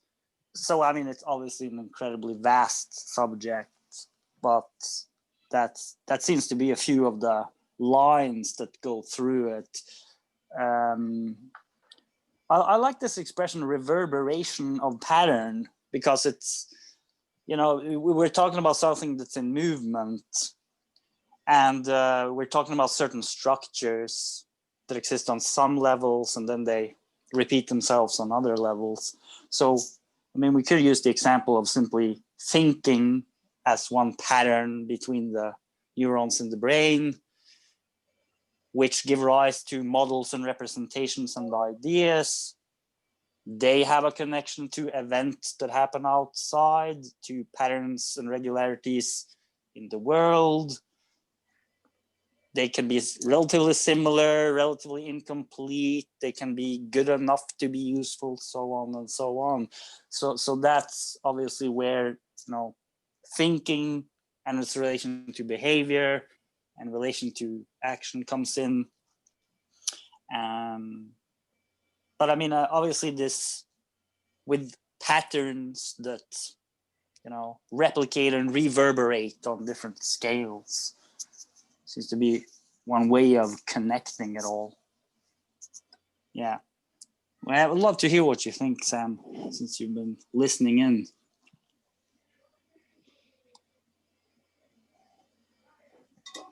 The part of it that may not have been just reconstructed for me is the part where systemic thinking delved into emotional thinking. I didn't get that particular connection. But one thing I will say is, in addition to the Vexagon, Barry, which I think is interesting, I think that there are many models of humans and what their interior dynamics are. There's the ancient Chinese meridians, there's the atomic cell structure, there's the 7 chakras, there's, electromagnetic phenomena, there's biomes, there's neural centers, there's a lot of different models. And yes, there are trillions of connections in these neurons, and we have barely scratched, we don't even know what the surface is to understand what's really going on in a human being. So I think that there are many ways to look at humans as systemic composites. And so one enriches others and invites questions on, okay, so what does this predict versus what does that predict? And hopefully out of doing that, we can get deeper understanding of what humans really are. But I didn't get the connection in this conversation between how we move from systemic thinking to emotional thinking. And I think Jazz's summarization of fear on one end and love on the other end is what I've heard before. And while it can be, again, one of those ways to look at it, I'm not sure it yet encompasses all the richness of terms that seem to be used in emotional discussion. Some people say there's only 3, some people say 4, some people say 45. There's different ways and nuances of looking at emotion. So it's useful to understand what perspective you're coming from and what you're actually trying to do to further the conversation in introducing that particular model. Over. I have a slide for you if you want to see it. Before you go to the slide, Alex is waiting. I just wanted to say to Sam that your take on emotions is very, very close to my take on emotions. I too am thinking about that. And as far as I can see, it is a connection, or a linear connection between two ends that we have sliced and diced into little pockets and little slices of some phenomena and given them different names. It's like taking water from ice to boiling water and steam. It's different states of the same phenomena. And we do that with so much information systems that it causes confusion. And I'm of a personal opinion that all this needs now, a majority of the human species is now capable of taking this information and reducing it into small components which are much more understandable, much more quickly, instead of long-winded stories. That's my opinion, and that is the sort of thing I'm driving forward. Also, you particularly have used the term that perhaps I should ask the universe for if I need something. And that, to my way of thinking, although it does not equate to there being a God, but there is some phenomena out there that does answer. And I'm in communication with that, whatever that is. Therefore, that consciousness does not need a physical, biological, organic body to exist. It exists on its own, and it takes decisions and makes actions that causes a biological body to come into existence, albeit one that's evolving, and it visits and lives in that existing phenomena as a part of it and apart from it at the same time. It does, it looks, it sees, it eats, and it's observing all at the same instant. And that is so pacifying, mind-bogglingly pacifying. I'm complete. All yours, Alex.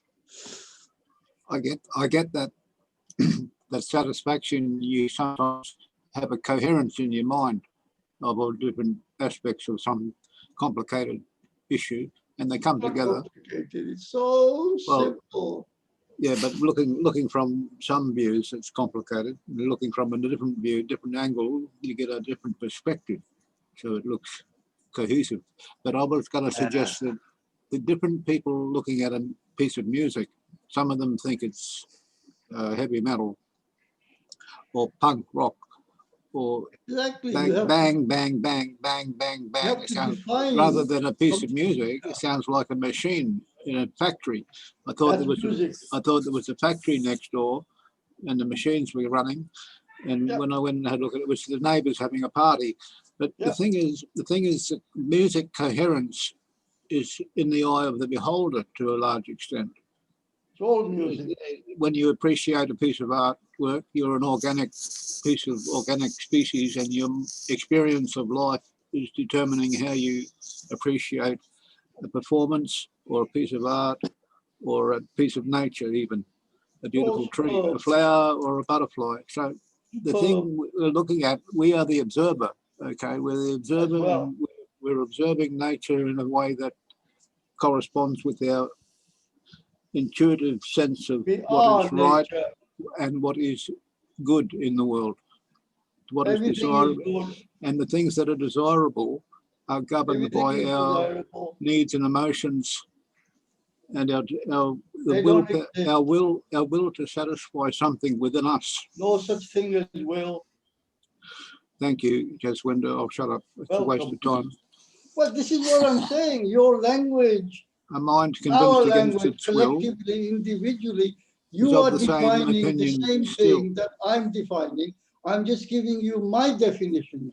Whether you like them or not is your problem, not mine. Not whether I like them or not. It's when you give them to me or don't. Give I'm them to me giving them after to you I've now finished. as you bring them up. I That's was the going to best say, time. if you The wait till I time finish, is now. I'm give them complete. to me when I've finished talking about what I was No, I going to can't, say. because And if then- you don't do it now, then we will get into slight differentiations and memory problems later. So it's in So the when you eye of want the to beholder. when you listen to this at a later time, every point Alex, you've made up, Jaswinder? brought up, has had its answer Alex, there and then. Jaswinder, If you want to take it further, Jaswinder, great. There are people getting agitated. Look, Jaswinder, look. Yeah. Jaswinder. Go for Now- it, Sam. Sam and Tyra. Since I was late here, who's moderating? I Nobody. wanted to finish what I was saying. Go ahead. I just wanted to finish that Wait, aspect wait. of the Who's music. moderating? Nobody's moderating. Yeah. Is that okay with everybody? Because if that's okay, I'll stand down. Yeah. The moderator. Would you like, Tyra would has her Fine. hand up. you like to moderate, Sam? We need a moderator. Yeah, No, we somebody- don't. This is the Let whole somebody- point, is that the moderator is bringing their own emotions into something and they're changing the slant of the conversation. Fair It- That is way. true. I'm That's going what to moderation wait does. Yes. to Alex and Hey, then to Tyra's got Tyra. her hand. If we don't have one turn and then let somebody else speak, we have Exactly. chaos. I've heard a lot of interruptions. Tyra? Tyra. Chaos. So I'm very interested in trying to follow your train of thought, Alex. And I'm also very interested in your train of thought, Jazz. But I can't follow either one if you guys are cross talking. So I'm not following anyone and it becomes just a lot of static conversation. And I really value what each one of you has to say. So in order for me to understand even just a little bit of this, we've got to let everybody have a chance to complete their thought. With that, I'm complete. Thank you. Okay, I'll just give that a very short explanation, if I may, Alex. I've been here now over 3 years, and this conversation, which is within my head, isn't something that's popped up of recent times. It's been there a long time. And I've been trying to move the conversation along, but every time we have this conversation, there are objections to what is being said. Now, as far as I can see, when I'm with the children or with anybody, if the point is not answered when it comes up, if there's any delay between the resurrection or an erection of a point and an answer to that, there is a change in the understanding. So whatever Alex has said is for Alex's benefit, that he's had those answers from me. At a later time, he can run that back, and each and every point he's made, I've given him the opposite of that.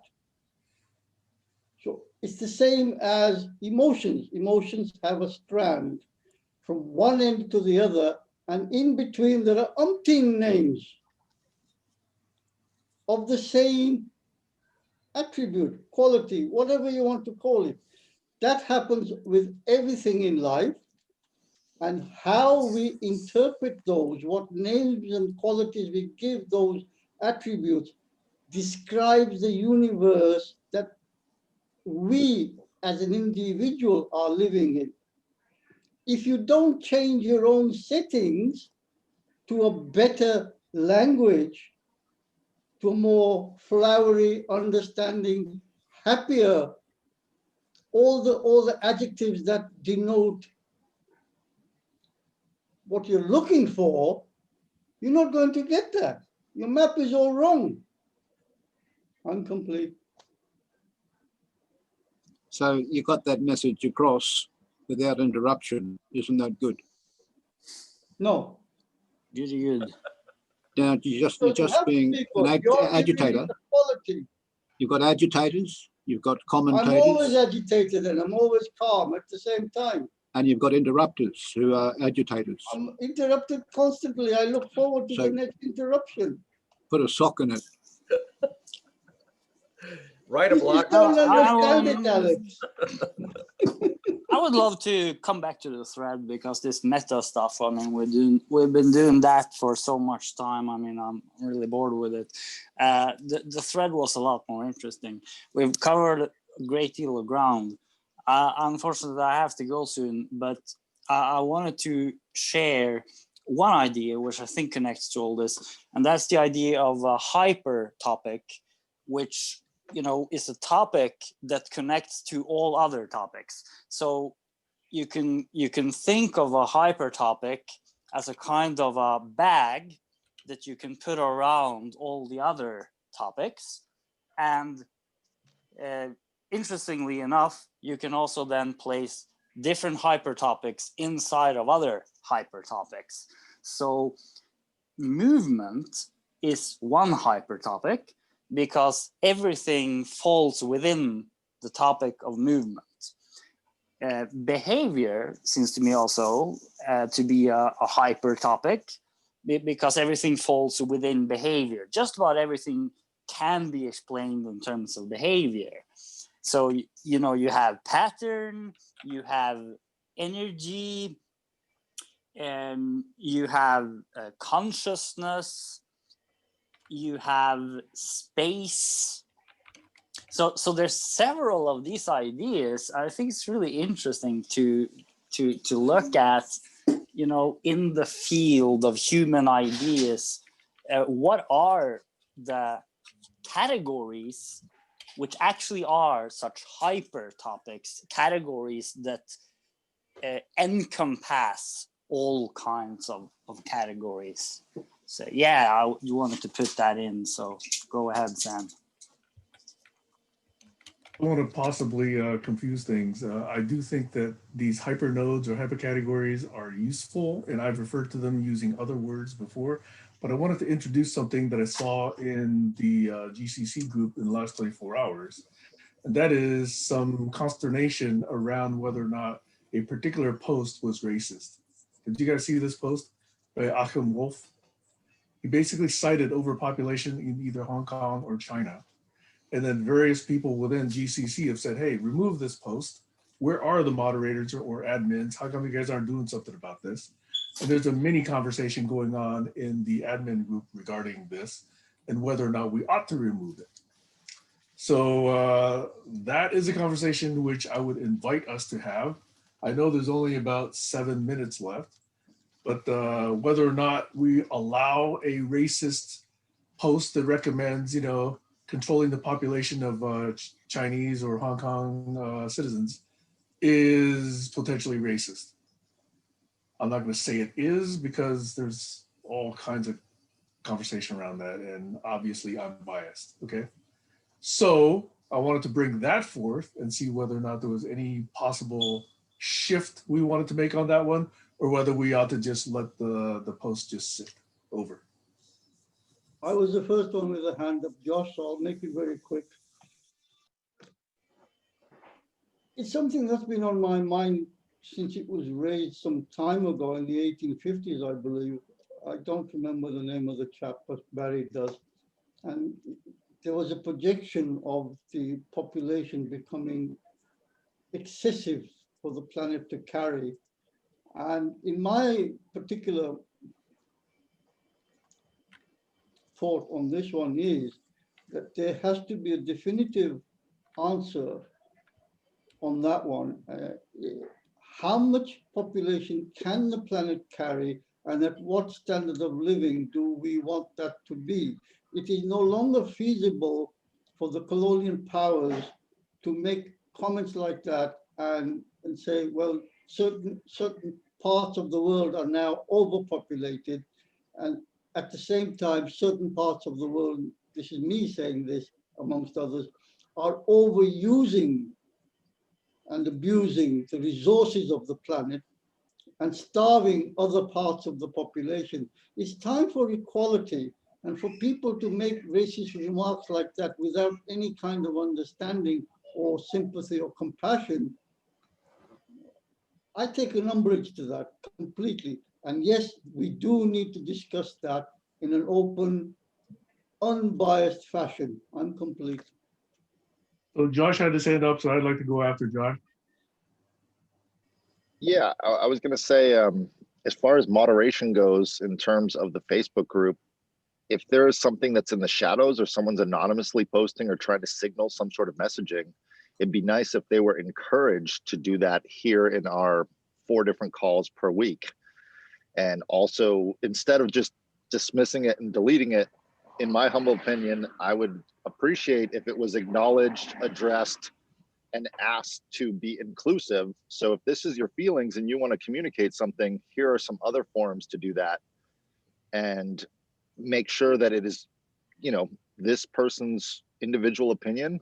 And if they want to discuss that and do that in other places, feel free to take it out. Or if they want to do it within the GCC, come to an act, show your face and talk about it. Let's discuss it. And in other words, inclusive, not exclusive is my complete. Thank you. Yeah, I agree. Right, so I agree. I think that there should be no removal unless we actually have some sort of a position or a summary of the deliberation process that led to that removal. And then secondly, if there is let's say a racially biased recommendation one way or the other, I'm with Josh. Let's talk about it openly. But I'm not in favor of unilateral action. I mean, we've had 3 or 4 at least such instances in GCC over the last 3 years, which we have not resolved, going all the way back to Esteban. Okay, that's still unresolved. And that was a unilateral action, and we failed as a group, despite 3 or 4 separate weekends of discussion, to come to any kind of agreement, because I believe, okay, this is my humble opinion, that guidelines and written agreements were not valued in this group sufficiently. And I still bring that up, and I brought that up in the admin group because I do think that in the absence of agreements and written guidelines, you're going to get this behavior and then subsequent confusion behavior on the part of admins, which looks like indecision and actually incompetence and ineptness to the rest of the community. So I would like to say that let's resolve this thing. Let's run it to ground. Let's have a transparent conversation in the Facebook GCC group, not just in the admin group, but in the Facebook open group for the entire world to see, so we can come to a deliberation on this. And I would recommend we do it within 2 days. Okay. And I'm Tyra's gonna had her hand up for a long time. Tyra had her hand up, and then Josh. Yeah, I really appreciated Josh's comment on that. The other thing my question for the admins is, just like with certain programs or newspapers, they'll put a disclaimer saying, these views don't necessarily represent the views of the entire group. And perhaps that is something that can let other people know that when they come on to GCC, that this is somebody else's views. It doesn't necessarily mean it represents all of us. So that was the thought that just came to my mind, was some sort of disclaimer. But I do like what Josh says, and then it's a matter of, will this person show up? Will that person actually come to an open forum? And if they don't, if they just want to make the post and then have that be the only way they're interested in communicating, then you come back around to the original problem, which is what do we do with it? Yeah, and it seems that that's a very tough problem, because maybe anyway, I don't think this is easy. I have to go, guys. I love the conversations, but this topic is too big to solve for me right now. So, Rubbish. bye. Okay, I'll think about it. Negative statements and then you bugger off. That's not good. Sorry. Yeah. This Anyway. is the point I was going to make now, is that we have these rules and sets of rules that have been made up and that we must stick to them. Otherwise, the conversation is not flowing.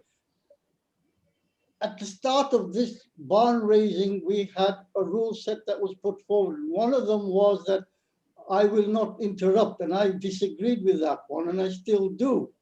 For the very same reason that I have demonstrated today. I'm not casting aspersions, I'm merely making an observation here. We are not all at the same level of memory, storage, and recall, nor are we all at the same level of emotional control. So there are differences in the way that we conduct ourselves. You keep saying that, Judge Wendell. And speak up. You keep saying that because you've said that every week for the last 6 Right. months. So if I want somebody to understand that their differences that they keep putting forward and that those opinions that they hold within themselves as being the norm are just a norm in that space of time. And that space of time is now. And the space of time that they bring with them may be centuries old, or it may be refreshingly new and say, I don't need all those rules. If I want to have a heated exchange, please allow me, or me and my protagonist, to have a heated exchange, a boiling, fiery exchange. Because in that moment, when we're deep into our emotional stored space, Rubbish. the truth wells up and it comes out, it's blurted out, and that can be used later. And at the same time, that person, every one of us here wants betterment for oneself and everybody else. Yes, but And you cause a lot of I ask myself resentment. like this question every so often, and of late it's been much more often. Am I holding other people back by merely being in the presence of other people? You cause a lot of problems with that because people There get you are. At the same resentful. time, I didn't ask my question, does my presence make a difference for the betterment of some or all or how many? It's dangerous. It's dangerous activity because the interruptions cause resentment. Resentment causes fear, anxiety, and retaliation. You end up with wars. If Right. you want to have a discussion, And it's also dangerous to not have interruptions. Yes. Also dangerous. So is the Please person keep that in then mind. over a period of time getting that Anyway, I input gotta go. every so often, learning to control those attributes which that said person is saying is dangerous? Can that person decrease that danger? yes, Therefore, what I am doing is good in the long run. good for who? Thank you. Cui bono. Jaswinder is the tree bark against which I punch my fists every morning, okay? Hurts your fist and hurts the bark. No, the calluses become harder on your fish. Alex. I think you were making claims about how Jaswinder was offending others. And Tyra, I do see your hand, but I'm not going to take that as a given, okay? What somebody says, particularly what Jaswinder says, communicates a lot about Jaswinder, right? It doesn't have to be about us. It doesn't have to be about GCC. It doesn't have to be about you. It doesn't have to be about me. What Jaswinder says communicates a lot about Jaswinder. Just like what I say communicates a lot about me. And what you say communicates a lot about you. And I don't have to take anything of what you say or Jaswinder says personally. I can evaluate it, and if it applies, I can do so. But too many allow it to just seep inside and just sort of, stir the digestive juices without really examining what's being said first. And that is particularly common when we respond so quickly, when we interrupt, because it's not a considered response. It's a gut response. It's a reaction rather than a proaction, which is one reason I actually say, try not to interrupt. I'm not going to be absolute about it. But if you try not to interrupt, you give yourself more time to consider what was heard. Instead of just saying, oh, that word triggers me, so therefore I'm going to fire back. And if they don't hear me, I'm going to fire back harder, fire back louder, fire back sooner. It doesn't go anywhere. Tyra. Thanks for that, Sam. I do want to say something to the point of Jazz and Alex and what you just said, Sam, because I can relate to that. Where is our ego within these conversations? And when our ego is threatened, then we have these reactions. So that's one side thing. But yeah, thanks, Joel.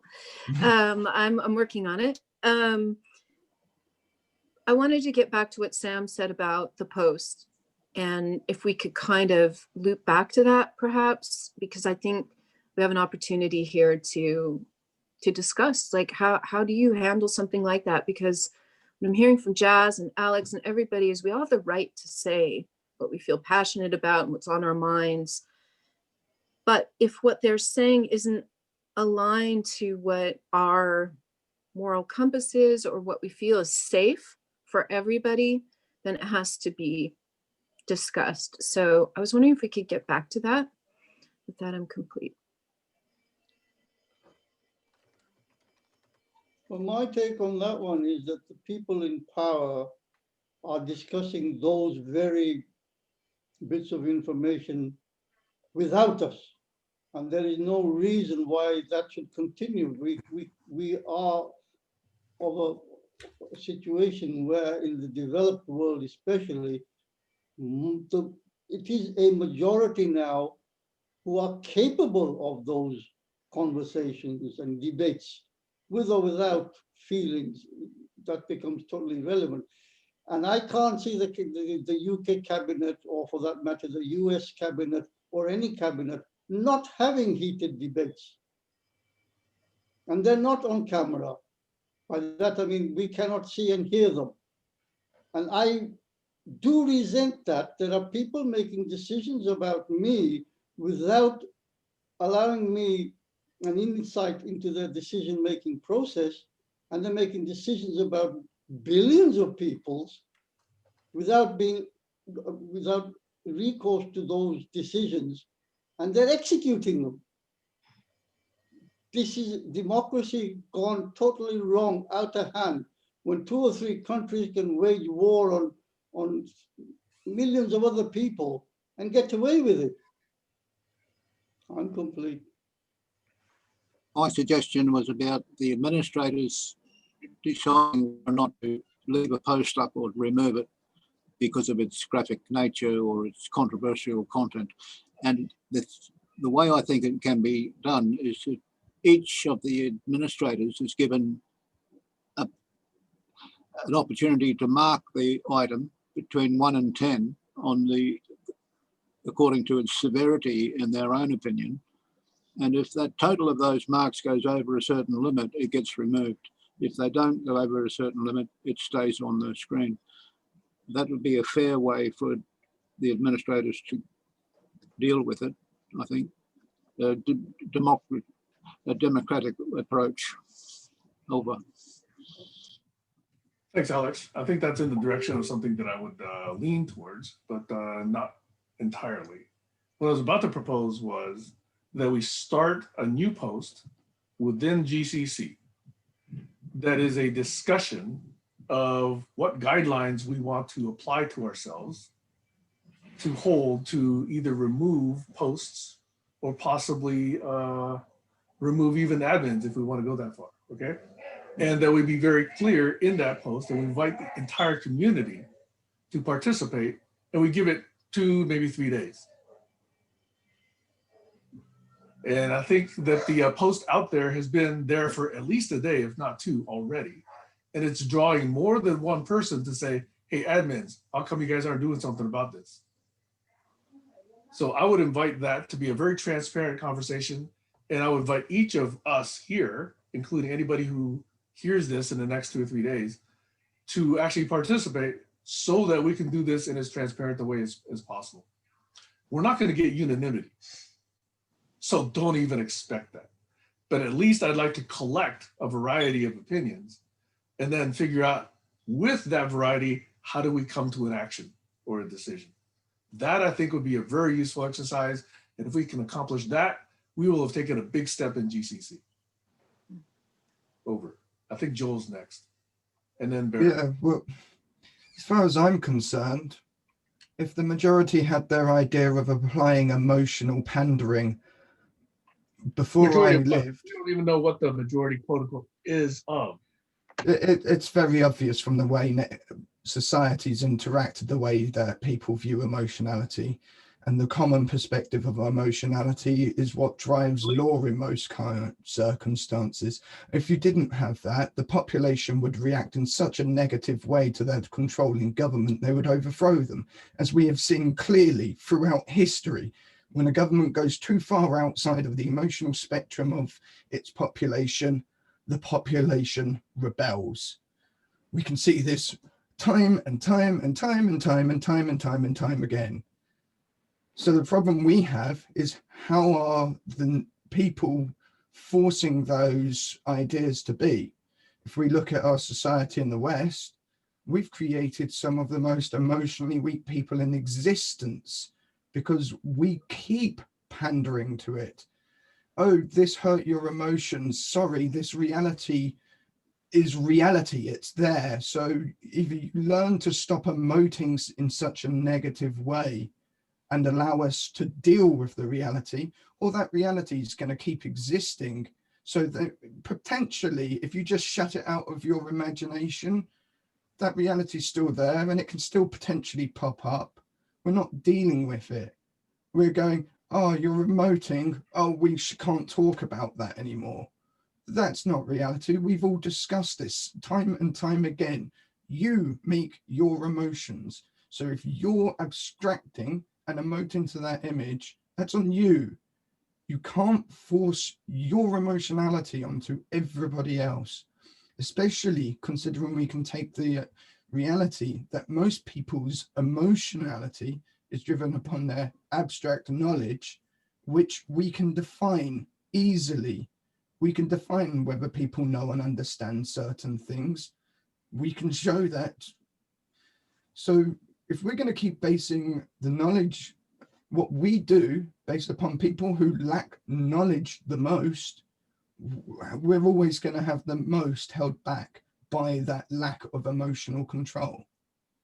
So how are we going to deal with overpopulation if someone pops up an image that states a fact about Hong Kong's overpopulation and the reality of there being so many Chinese people and Hong Kongese living in cages, if we can't put something like that up?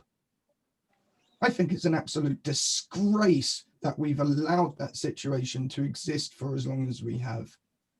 They have more than enough land to at least give their people a decent accommodation. Look to China, where they've got cities that are empty. I mean, how mental are we that we have empty cities in the world whilst having overpopulated cities? China's got more than 10 completely empty cities that have never had any use, that are falling down from lack of use and control. Yet there's overpopulated places like that, and we're not allowed to talk about it because of people's emotions. That gets me emotional. That gets me irritated and angry that someone's going, boo-hoo, I don't want to hear this, whilst people are suffering. Likely because of that person who's going, boo-hoo, I don't want to hear this, buying products from those nations and those nations using their own people as slaves. We like to think in the West we got rid of slavery. We didn't, we exported it. And then we told all our slaves in our own cultures that this pittance we give you, that we're allowing you to go a waste on whatever you want, will sustain your life when it won't. We all know these truths.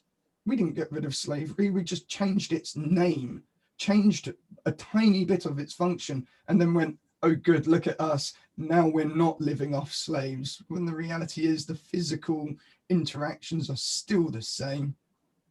I can't take it.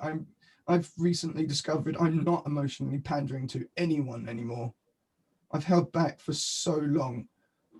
I have been causing my own emotional problems because I'm too nervous to say the truth to people for fear of how they're going to emotionally react.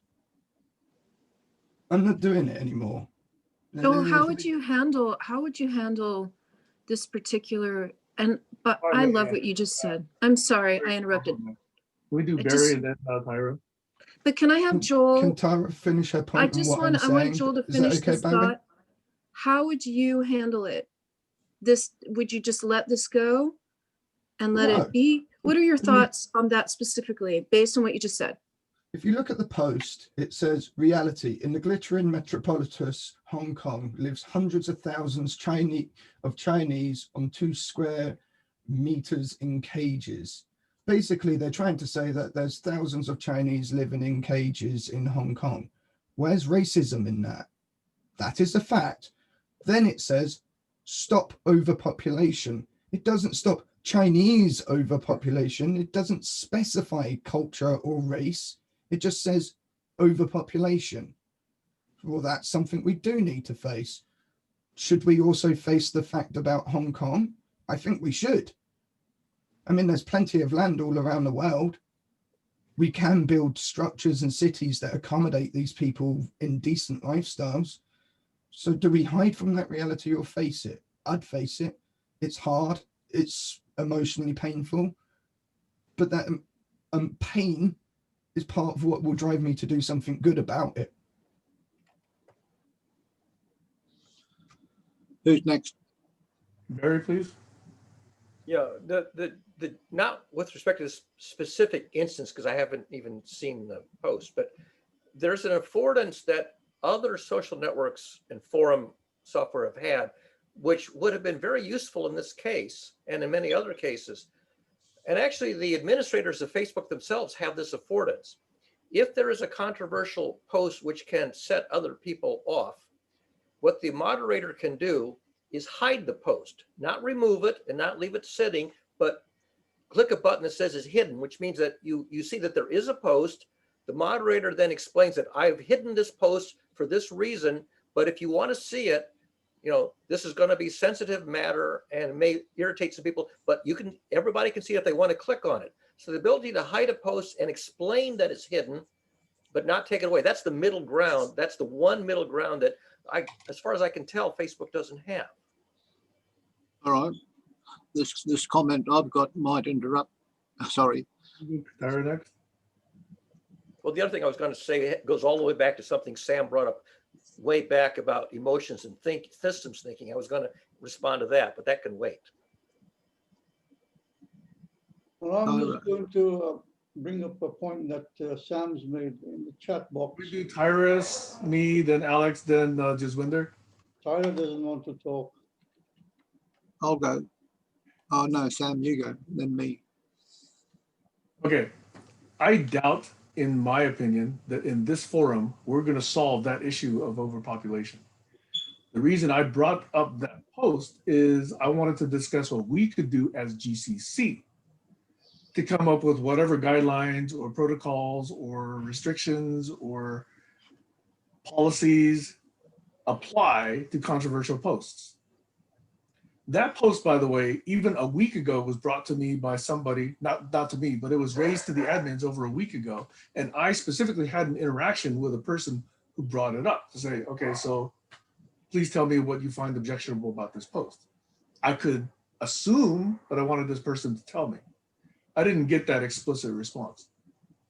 So I do think it's not a clean non-controversial post. It is controversial.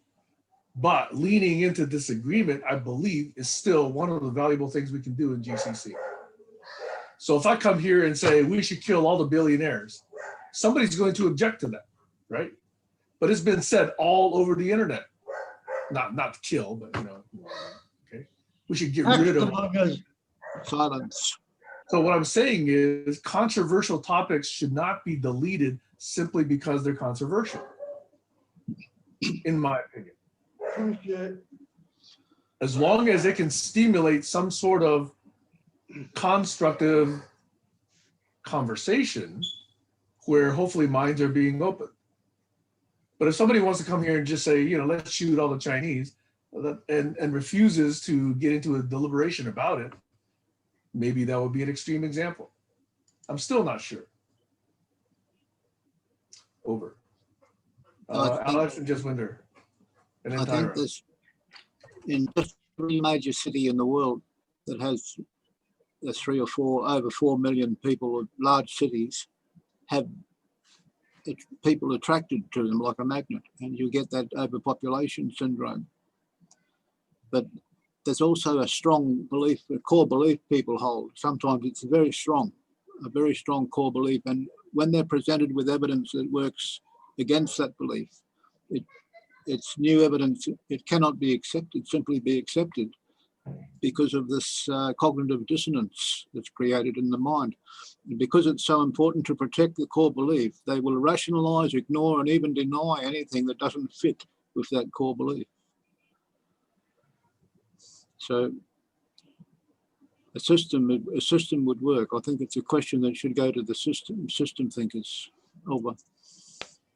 I have 2 points to make. One is this point that Alex has just made of people being attracted to. People are given an attraction to go to a certain place that causes overpopulation. It's a positive action that does that, and it's doing it now. London is overpopulated because it pays its residents more than people who come into London to work there and then go back home at the same time, same day. So the policies are not good.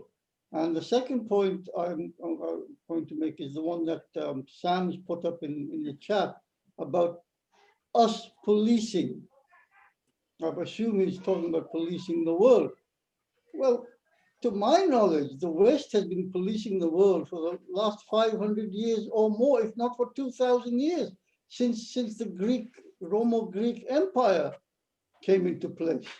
And right now, in the last 300 years, the West has been doing more than its level best to annihilate Islam. And it's still doing that. And the saying that was current in the 70s, and it seems to have dropped out of fashion now, was that if the buggers didn't have oil, we would have annihilated them a long time ago. So this thing about, let's make no bones about this, if you look at the United States military power, it has bases, 800 bases all over the world. It is the West that is policing the policies that run the world today. And they're doing it incognito. And that is not on anymore. Thank you for your patience and perseverance and listening. Ira? Nice to see you again, Kayla. I'm complete. I really liked the nuggets I really took away from this subject, Sam, was what Josh said and what Joel said. And I love combining those two ideas of reaching out as admins to the person who posted the post and ask them to join us so that we can all ask what the intention was of the post and what their thinking was behind it. I hadn't read the post, but when Joel read it to us, I saw it through a little different lens than just my first emotional reaction, which was, what? Somebody's saying, we need less Chinese, let's get rid of the Chinese. That's how I emotionally interpreted that. And then if the person doesn't respond and want to post, I agree with Joel. I think it's worth a discussion on there, even if it is triggering. Now, if it was a blatant statement that felt really like people were in harm, if it was very, very, very hateful, if it was if the tone of it was like, you know, hey, we need to get rid of all Chinese or causing problems, then absolutely, it's like that needs to, you know, really is a serious thing that needs to be addressed, because I don't want GC to become a platform of hate. But I do appreciate what Joel said, because it really shifted my way of thinking and checking into my own emotionality about it. With that, I'm complete.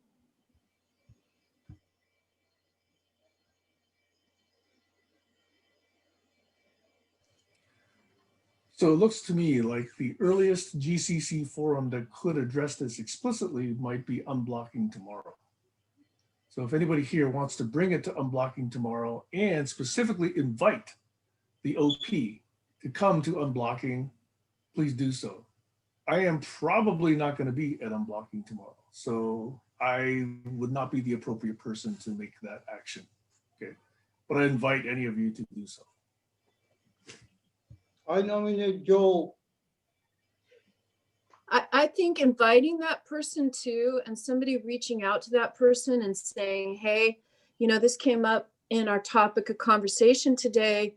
I think that them knowing that we want to unpack that more and decide whether it's appropriate or inappropriate, or just not deciding that, but at least getting it out there in the open. I think that person, just knowing that we're talking about it and wanting to understand it better, I think is a really good step in communication. And I would also invite the people who reported the post and recommended that it be taken down. Both sides need to be heard, in my opinion. Okay, I'm going to check out now. So that's my checkout. I got to get ready for a 12 o'clock session. So hopefully this session can conclude soon. Otherwise, I'll have to come on, as I have done before, at 11:55 and say, please, I need my Zoom account. To those people who are still going. Not that I don't like this conversation going, it's just that I only have one Zoom account right now. Okay. Over. Sam, did you want to see that little bit I was going to offer about connecting the emotional conversation to the systems thinking, the two that you saw? Actually, Barry, I suspect that'll be a big conversation. So I would invite you and I to do a one-on-one, or to Pick a do it in a time. fishbowl, or anybody else wants to come and join us. Let's have that. Pick a time. But yeah, I think it's something I would like to do, but we probably would go far beyond this particular time if we started now, in my opinion. By the way, it's just going to be a slide from a blog post. You could read the blog post in like 5 minutes. Simple slides can generate lots and lots of conversation. Oh yeah. I pack a lot of material into a tiny amount of words. It's like poetry. You can spend an hour reading a 5-line poem. Yeah, it means something different to everybody. It's not happening now, then that's all right. Joel, I don't know if you noticed, but Jaswinder was inviting you to reach out. I'm not sure if that's appropriate, but at least it was an action that was taken. I just popped away for a second. What happened? So there was a proposal on the table. I think I and others agree that we invite Achim Wolf, who was the original poster, to come to Unblocking tomorrow, and also invite those people who had reported Achim's post so that they could all sort of express their opinions, and we could hear it as transparently and objectively as possible before we took action. And Jaswinder further nominated you to take that action to invite those people. I think it's perfectly fine for anyone who plans on attending Unblocking to do so. Unfortunately, I'm not planning on attending Unblocking tomorrow, so it's probably not best that I do it. Okay. I can see what I do, and I'm not sure if I'll be back in time for 4 o'clock tomorrow. but I can get it on my phone and have a listen, see what's going on. Hey, just wonder, I might as well invite you to take that action as well. Please consider I inviting. find my style of conversation and debate is probably a little too abrasive, and I It's just haven't. an invitation that you're going to issue, right? Well, I would rather, in that case, nominate either Barry or Tyra or even Alex. Anybody but me would be much better. Kayla, she would be superb with a Kelowna experience. We're not on Facebook anymore. Well, I guess I could look, but no. I don't even think I'll be there tomorrow. Oh, I know, right? oh. Decisions. I don't know, I might. Good idea. Alex? I'm an administrator at some other Facebook groups, and when a member of the group posts something objectionable, I get a notification from Facebook and it shows me the post that's objectionable and the reason they blocked it. But when I posted something objectionable, they blocked me and they didn't show me the content that was objectionable, which means I don't know which one to stop posting. And that's a problem. It's a huge Over. Um, Joel, I wonder if you'd be kind enough to approach the person and send them the invite, and I'll make sure that I do attend the meeting tomorrow and participate. That would be probably a better situation rather than me trying to engage with them in case I overreact, which does have to happen, even though I try not to. My mild reactions, I find sometimes, are overreactions.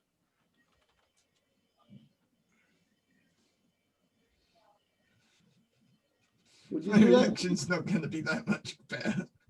Well, look, I can talk to you at your level and I can talk to you about almost anything without any offense. And that to me is something superb. I don't think there's anybody here apart from possibly Barry and Sam, and maybe even Kayla. And the others are coming along after a long, hard struggle, that people are starting to realize that their own attributes have to be, the only person to control themselves is themselves, regardless of what's being fired at them. And if they don't learn to do that, then they are lacking something. And it's no good pointing at somebody else and saying that you're the cause of that. That's the blame game. We have to get out of the blame game. If this world is going to be a better place for our children and our grandchildren and so forth and so on, then somebody has to make a row about it. And that's probably me. And I'm asking for help. I am really saying, yes, I'll make a stand, but I need others to stand and say what they have to say. Yeah, you can have me. Very important, that.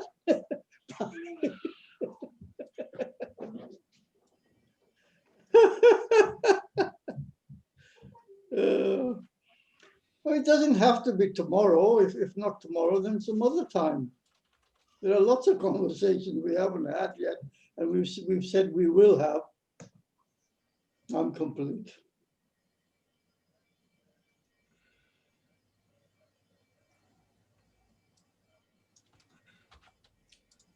Anyone else to check out? I see Alex's hand up.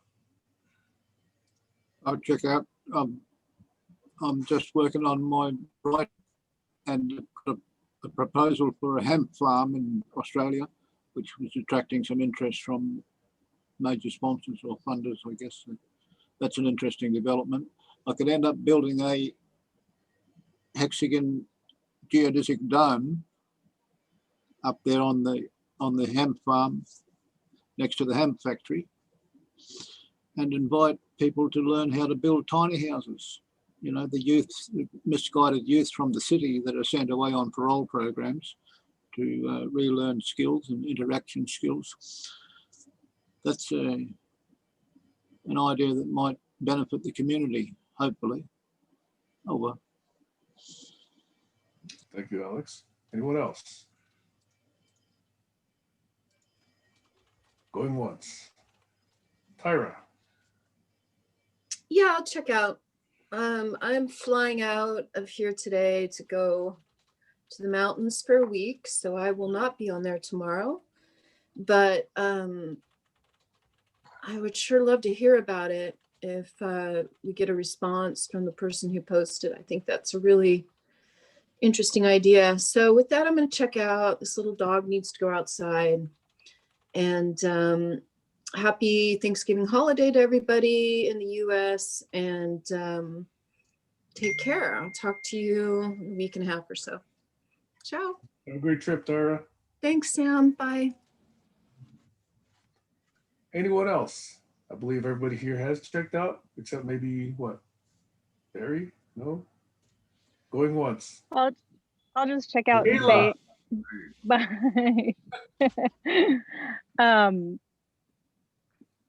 Just having fun listening to you guys.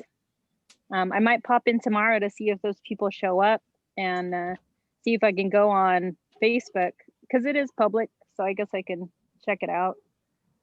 But with that, have a wonderful Saturday, and we'll see some of you guys tomorrow. And Josh, you're on now. Just thank you for a great conversation. And I just wanted to say, we started off, when I got on the conversation, Barry was talking about recursive flows and things that just loop around. And I just want to make sure that when we do things with the GCC admin page, we don't loop around, because one of the methods that we came up with is if anyone is earnest and wants to be an admin, they can. So we could have someone that's posting racist things, become an admin, then do a recursive loop. So let's just be careful in the way that we interact, communicate, and monitor whatever it is that we move forward with, so that everyone feels like they've been heard, but no one's creating a recursive loop. And it was very nice to hear all the different conversations today and understanding systems thinking, as well as thank you, Sam, for bringing up the mention in the GC admin. Sorry, I can't talk right now. But thank you, everyone. I just want to say, let's just be smart and take the things that we talked about, but apply them. You know, all these systems thinking, if we don't apply them to actually building our community, what's the point of talking about them? That's my checkout. Thank you. Thanks, Josh. And that's Okay, going once. That's exactly the thing that I'm proposing to make a contribution towards, because I am a lifelong systems thinker. That was my profession. And the way I do it is I build system models. And so I've got a ton of system models that are mostly written up in my blog posts over the last 20, 30 years. And if you like to solve problems by using system models, there's a good chance that I've already constructed a model of the issue that's coming up. And if it's not one that I've ever constructed, then fabulous, because now I got a chance to build a model where nobody has one. That's actually how I earned my living, is building models where they didn't have any to work from. I'll do one more checkout, and that is, Barry, you may know, I got my start way back in the 80s in a profession known as systems engineering. That's what I was studying, systems engineering. And it's not very much a thing these days. You know, I don't hear of anybody having that title these days. But way back at TRW, Northrop Grumman, when we were dealing with government, and I mean, you can have all the criticisms you want about that particular world, but there was a world in which they thought about systems, they thought about operations concepts, they really thought about outside in, they really thought about interactions first, they really thought about multiple interacting subsystems, and you had to, for very, very complex systems that they were trying to create. Okay. And enterprise software doesn't even recognize any of that. It's really kind of sad. Bell Labs. But anyway, systems engineering, we can talk a lot about that. Yeah, Bell Labs had a whole division, whole vice presidential division doing systems engineering. And so they needed lots of systems thinkers but you don't have to apply system thinking to engineering problems. You can apply them to any kind of problem. Correct. And that's what I did after I retired, is I began to apply them to non-engineering problems, sociological and political problems. What was that bing bong? Somebody was trying to join the session just right now. Maybe it's for your new one? No, it's too soon. Nope. Anyway, it's a different Oh, meeting number. it's Jazzwinder. He's back in the waiting room. It says at the top. I don't even see him. Jazz entered the waiting room. View or admit. Anyway, I think we're about done. So going once, going twice, sold to the woman in the yellow dress. Okay. Bye guys, later. Bye. Oh, he's gone again. He's back.